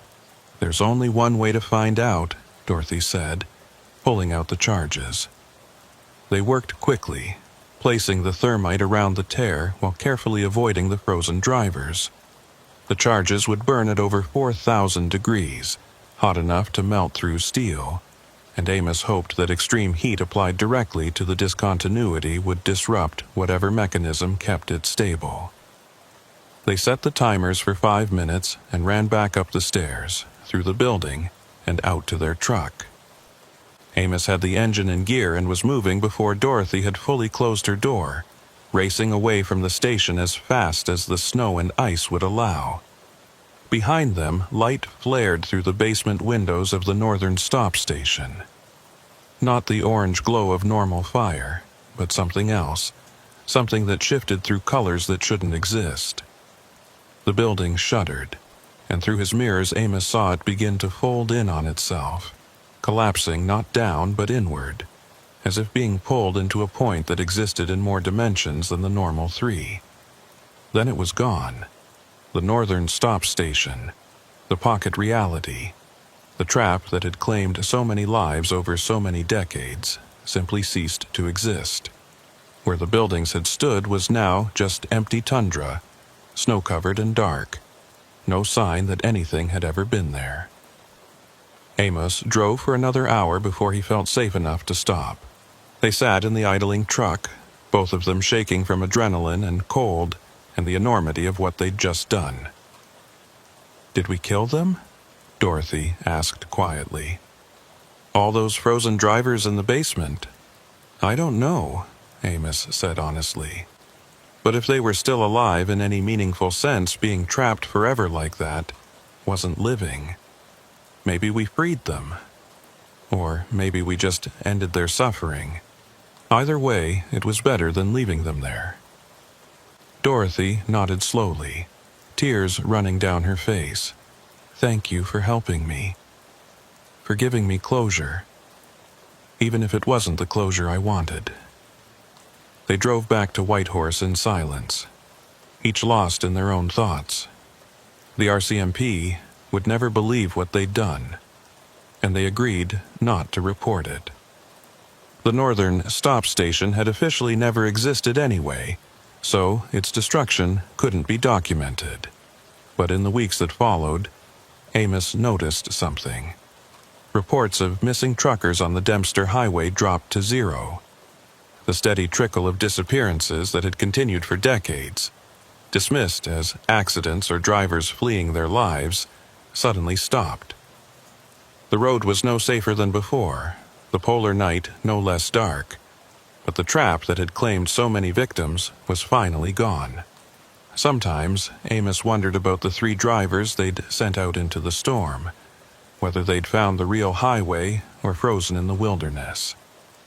He'd tried to search for missing person reports being resolved, for drivers from 2003 and earlier suddenly reappearing, but found nothing. Maybe they'd made it and were quietly rebuilding their lives. Or maybe the pocket reality had claimed them one last time before it collapsed. He'd never know for certain. But late at night, when he drove dark roads under Arctic skies, Amos liked to think that somewhere out there, those drivers had found their way home. That Hetty Gallows and Bram Corwin and all the others trapped in that basement had finally found peace. And that no driver would ever again see a sign for the northern stop station promising shelter from a storm and ending up trapped in a place outside of time. 3 years after the destruction of the northern stop station, Amos Reddick was driving the Dempster Highway again. He'd worked his way back up through the industry, rebuilding his reputation one careful delivery at a time, until a company finally gave him another chance at long-haul work. The pay was good, the routes were familiar, and Amos told himself he'd put the experience with the station behind him. But the Dempster Highway in polar night was different now. Not safer exactly, but cleaner somehow. As if the removal of that pocket reality had changed something fundamental about the road's character. Other drivers noticed it too, though they couldn't articulate what had shifted. The disappearances had stopped, and the highway felt less hungry, less willing to swallow people who made mistakes. Amos was hauling mining equipment north to Inuvik, a routine run he'd made dozens of times before the incident with the station. It was mid-January, the darkest part of winter, and the temperature had dropped to minus 48 degrees. The aurora borealis painted the sky in shades of green and purple, and the road ahead disappeared into blackness, broken only by his headlights. Around midnight, as he was passing through the area where the northern stop station had once existed, his CB radio crackled to life. Amos Reddick. The voice was female, distorted by static but clear enough to understand. "Can you hear me?" Amos felt ice water flood his veins. He grabbed the microphone with a hand that wasn't quite steady. "This is Amos. Who's calling?" "You know who this is," the voice said. "You found my journal. You read my warnings. You escaped when I couldn't." "Hetty Gallows," Amos whispered. "What's left of her," the voice confirmed. Or maybe just an echo, a recording trapped in the electromagnetic field where the station used to be. "I don't know what I am anymore, but I wanted to thank you for freeing us, for destroying that place before it could claim more victims." "Are you at peace?" Amos asked, not sure if the question even made sense. The static on the CB intensified, and for a moment Amos thought he'd lost the connection. Then Hetty's voice came back, fainter now. "I don't know what peace means when you've been trapped outside of time for 36 years. But I'm not in the basement anymore. None of us are. That's something." "The 3 drivers we sent out into the storm," Amos said. "Did they make it?" "2 of them did. They found the highway, drove south, and returned to lives that had moved on without them. The 3rd one froze about a mile from the station. He's buried up here now, finally at rest. Better than being trapped forever. And Dorothy, Hetty, your sister helped destroy the station. She spent 36 years looking for you." "I know." The static made it hard to tell, but Amos thought he heard emotion in the voice. "Tell her I'm grateful. Tell her I'm sorry she had to live with not knowing for so long. Tell her the younger sister she remembers is gone, but what's left of me appreciates what she did." The transmission was breaking up now, the voice fading in and out. "Amos, one more thing. The station is gone, but the convergence point isn't completely closed. There are still thin places on this highway, especially during polar night. Be careful. Don't stop in areas that feel wrong. Don't trust lights that appear where they shouldn't be. The Dempster is safer now, but it's not safe." "I understand," Amos said. "Thank you for the warning. Thank you for listening to my warnings back then. You're stronger than most, Amos Reddick. Stay that way." The CB fell silent, returning to the normal hiss and crackle of empty channels. Amos drove on through the darkness, processing what he'd just heard. He destroyed the station 3 years ago, but somehow, Hetty Gallows, or something that had been Hetty, was still able to reach across the distance and make contact. Maybe Dorothy was right.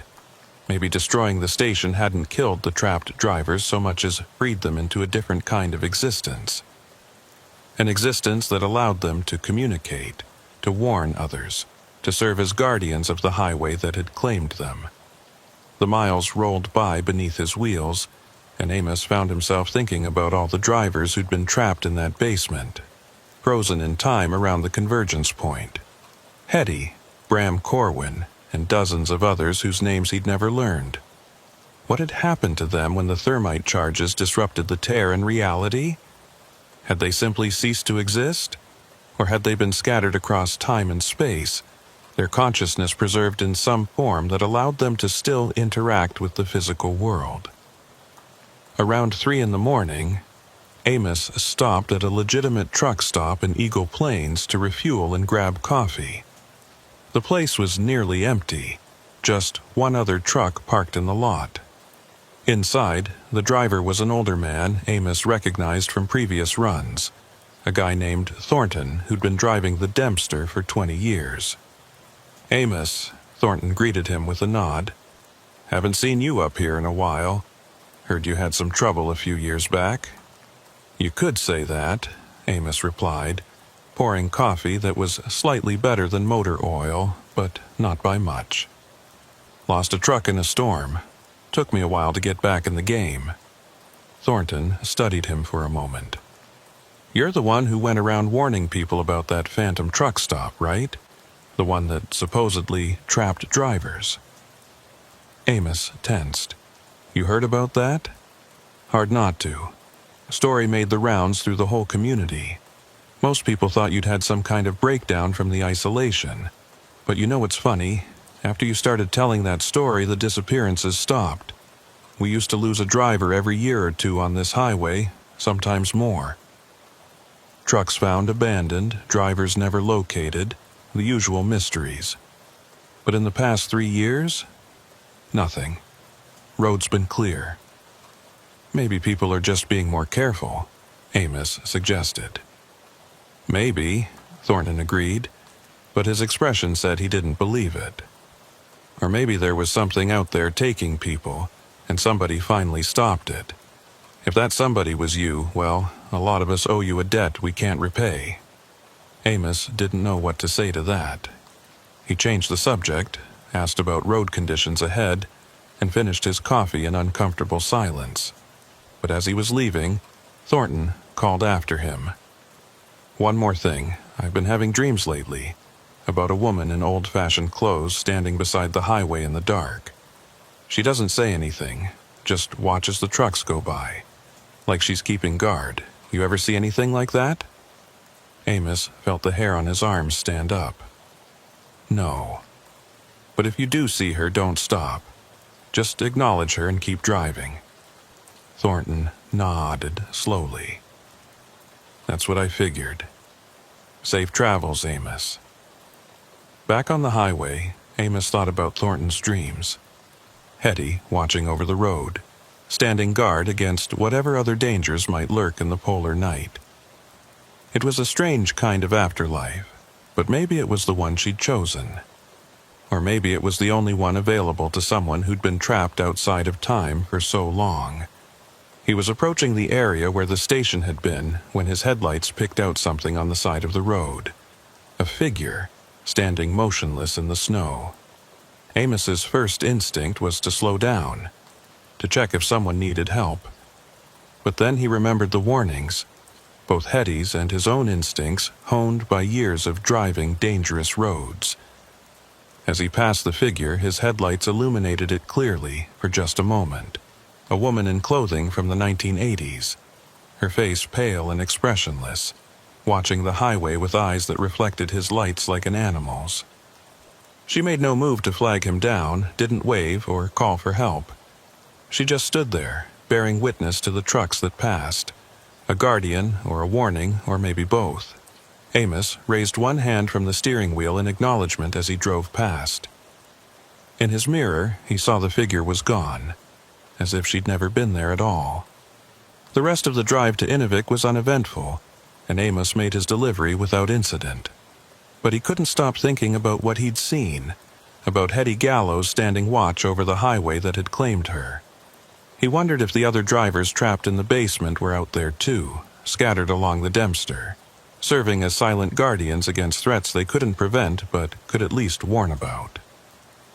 After unloading in Inuvik, Amos called Dorothy. She'd moved to Vancouver after their expedition, trying to put distance between herself and the memories of her sister's fate. But she'd given Amos her number and made him promise to stay in touch, to let her know if he ever encountered anything unusual on his drives through the north. "I heard her voice on the CB," Amos told Dorothy. "Hetty. She thanked us for destroying the station." Dorothy was quiet for a long moment. Was it really her, or just some kind of recording, an echo of who she used to be? "I don't know," Amos admitted. "Maybe there's no difference anymore. But she said to tell you she was grateful for what you did, and that she's sorry you had to wait so long for answers." He heard Dorothy's breath catch. Did she sound like herself? Like my sister? She sounded like someone who'd been through more than any person should have to endure, Amos said carefully. But there was still something human in her voice. Something that cared about warning other drivers, about protecting people from the dangers she couldn't escape. "That sounds like Hetty," Dorothy said softly. "She always was stubborn about helping people, even when it cost her. I guess some things don't change, even after death." They talked for another hour, and Amos told her about Thornton's dreams and the figure he'd seen beside the road. Dorothy listened without judgment, and when he finished, she shared her own experiences. "I dream about that basement sometimes," she said. "About all those frozen drivers standing around the convergence point. And in my dreams, they're not frozen anymore. They're moving, walking away from that place, scattering across the north.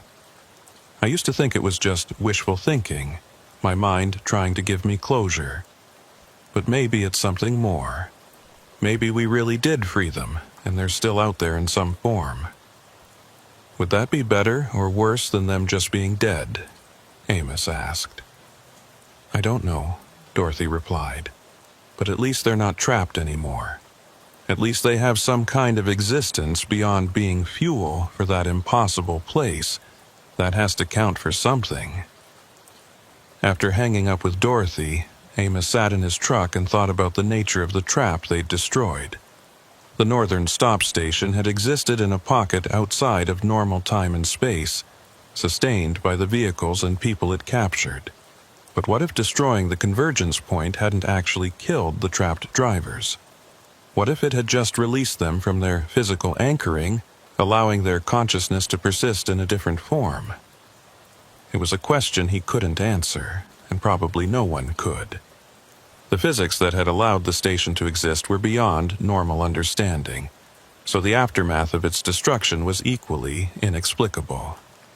Over the following years, Amos continued to drive the Dempster Highway, and he continued to encounter strange things in the polar night. Not the overt trap of the northern stop station, but subtler phenomena. Voices on the CB that offered warnings about road conditions ahead, always accurate, always helpful. Lights in the distance that seemed to guide trucks away from dangerous areas. Figures standing beside the road during the darkest hours, watching but never interfering. Other drivers reported similar experiences, though most dismissed them as isolation-induced hallucinations or tricks of the light. But Amos knew better. He recognized the patterns, understood what he was seeing. The drivers who'd been trapped in the station weren't gone. They'd become part of the highway itself, woven into the fabric of the place that had claimed them, serving as guardians for those who still drove through the endless winter darkness. It wasn't a perfect solution. The northern highways were still dangerous, and drivers still died in accidents or got lost in storms. but the deliberate predation had stopped. No more pocket realities feeding on vehicles and trapping people outside of time. The road was what it had always been before the station's creation. Hostile but honest, dangerous but not malicious. Amos thought about writing down the full story, documenting everything that had happened from his first encounter with the station to its destruction and the strange aftermath. But he decided against it. The story was too strange, too full of gaps and unanswerable questions. Better to let it remain what it had become.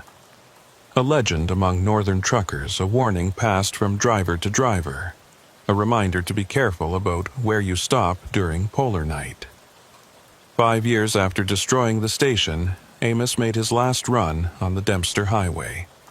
He was getting older, the hard years of Arctic driving taking their toll on his body, and he'd decided to transition to warmer routes down south. But he wanted to make one final trip through the darkness. One last journey past the place where the northern stop station had claimed so many lives. He drove north in late January, when the polar night was at its deepest.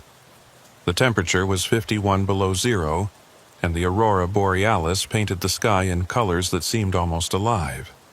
As he approached the area where the station had been, he slowed his truck and pulled over to the shoulder, sitting with his engine idling and his eyes on the empty landscape. There was nothing there now, just snow-covered tundra stretching out into the darkness. No sign that a building had ever existed in this place, but Amos could feel the history, the weight of all those trapped years pressing down on this spot. This was where Hetty Gallows had spent decades trying to warn people about the danger they were walking into, where Bram Corwin had tried and failed to escape, leaving his truck idling in the storm while he vanished into the convergence point, where dozens of other drivers had stopped seeking shelter and never left. As Amos sat there, a figure appeared in his headlights. The woman in 80s clothing, Hetty Gallows, or what remained of her, standing in the snow and watching his truck. But this time she wasn't just watching. She walked toward his cab, moving through the snow without leaving footprints, and stopped beside his driver's side window. Amos rolled down the window despite the blast of Arctic air that invaded his cab. Up close, Hetty looked more substantial than she had the other times he'd seen her. Her face had details he could make out clearly, and her eyes held intelligence and awareness. "Last trip?" she asked, her voice clear without the CB static. "Last one on this highway," Amos confirmed. "I'm getting too old for this kind of driving. Time to find easier routes." Hetty nodded. "You've been good for this road, Amos. You helped clean it up, made it safer. We appreciate that." "We?" "All of us who got trapped. We're still here, in a way, watching over the highway, helping where we can. It's not what any of us would have chosen, but it gives us purpose. That's more than we had in the basement." "Are you all right?" Amos asked, not sure if the question made sense for someone in her condition. "I mean, is this existence bearable?" Hetty considered the question. "I don't feel cold anymore. Don't feel hunger or pain. Time doesn't pass the same way it used to. I exist in moments scattered along this highway, appearing when I'm needed. It's strange, but it's not suffering, and it's better than being trapped." "Your sister asks about you sometimes," Amos said. "Dorothy, she wants to know if you're at peace." "Tell her I am," Hetty replied, "as much as anyone can be in this state. Tell her I'm proud of her for having the courage to destroy that place, and grateful that she never stopped looking for answers. And tell her that when her time comes, I'll be waiting to help her across. That's what family does." Amos nodded, not trusting his voice. "One more thing," Hetty continued. "The convergence point isn't completely closed. It's stable now, contained, but there's still a thin place here. During the worst storms, during the darkest nights, reality can still get confused. If you ever hear about drivers seeing strange things in this area, or if new disappearances start, you need to come back. You and Dorothy. You're the only ones who know how to fix it if it breaks again." "I will," Amos promised. "But I hope it doesn't come to that." "So do I," Hetty said. She started to fade, her form becoming translucent in the headlights. "Safe travels, Amos Reddick. Thank you for listening when I tried to warn you all those years ago. You saved yourself by paying attention to the warnings others had left behind." Then she was gone, and Amos was alone on the highway with just the wind and the darkness and the aurora dancing overhead. He sat there for another few minutes, saying a silent goodbye to the highway that had shaped so much of his life, and to the people who'd been claimed by it.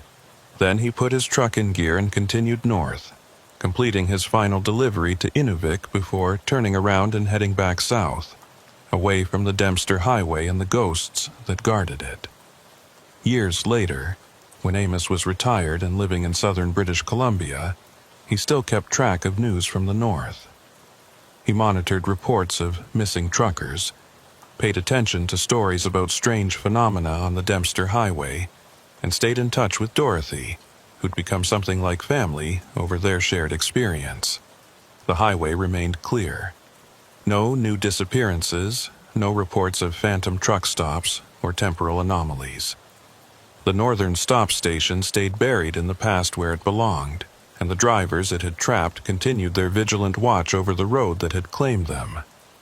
Sometimes, late at night, Amos would dream about the highway. In his dreams, he was driving through the polar darkness, and all along the roadside stood figures watching over him. Hetty Gallows and Bram Corwin and all the others, serving as guardians of the Dempster, protecting living drivers from the dangers they hadn't been able to escape themselves. It wasn't the ending Amos would have chosen for them. They deserved peace, deserved rest, deserved to move on to whatever came after death. But maybe this was close enough. Maybe bearing witness, standing guard, helping others avoid their fate was its own kind of peace.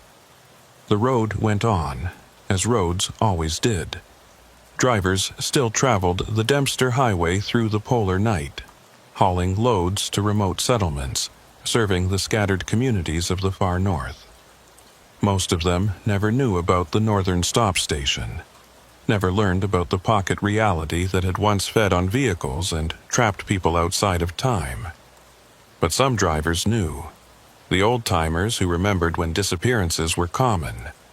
The ones who'd heard the warnings and chosen to believe them. The ones who'd seen figures standing beside the road in the darkness and understood what they were witnessing. And when those drivers passed through the area where the station had been, they would sometimes raise a hand in acknowledgement. A silent thank you to the guardians who watched over them, to the trapped drivers who'd found a way to serve even after death, to Hetty Gallows and all the others who'd paid the price for the highway's hunger and now stood between it and future victims. The northern stop station was gone, destroyed by thermite charges and human determination. But its legacy remained, woven into the fabric of the Dempster Highway, a reminder that some places in the world exist outside normal rules, and that the price of using those places can last long after they're destroyed.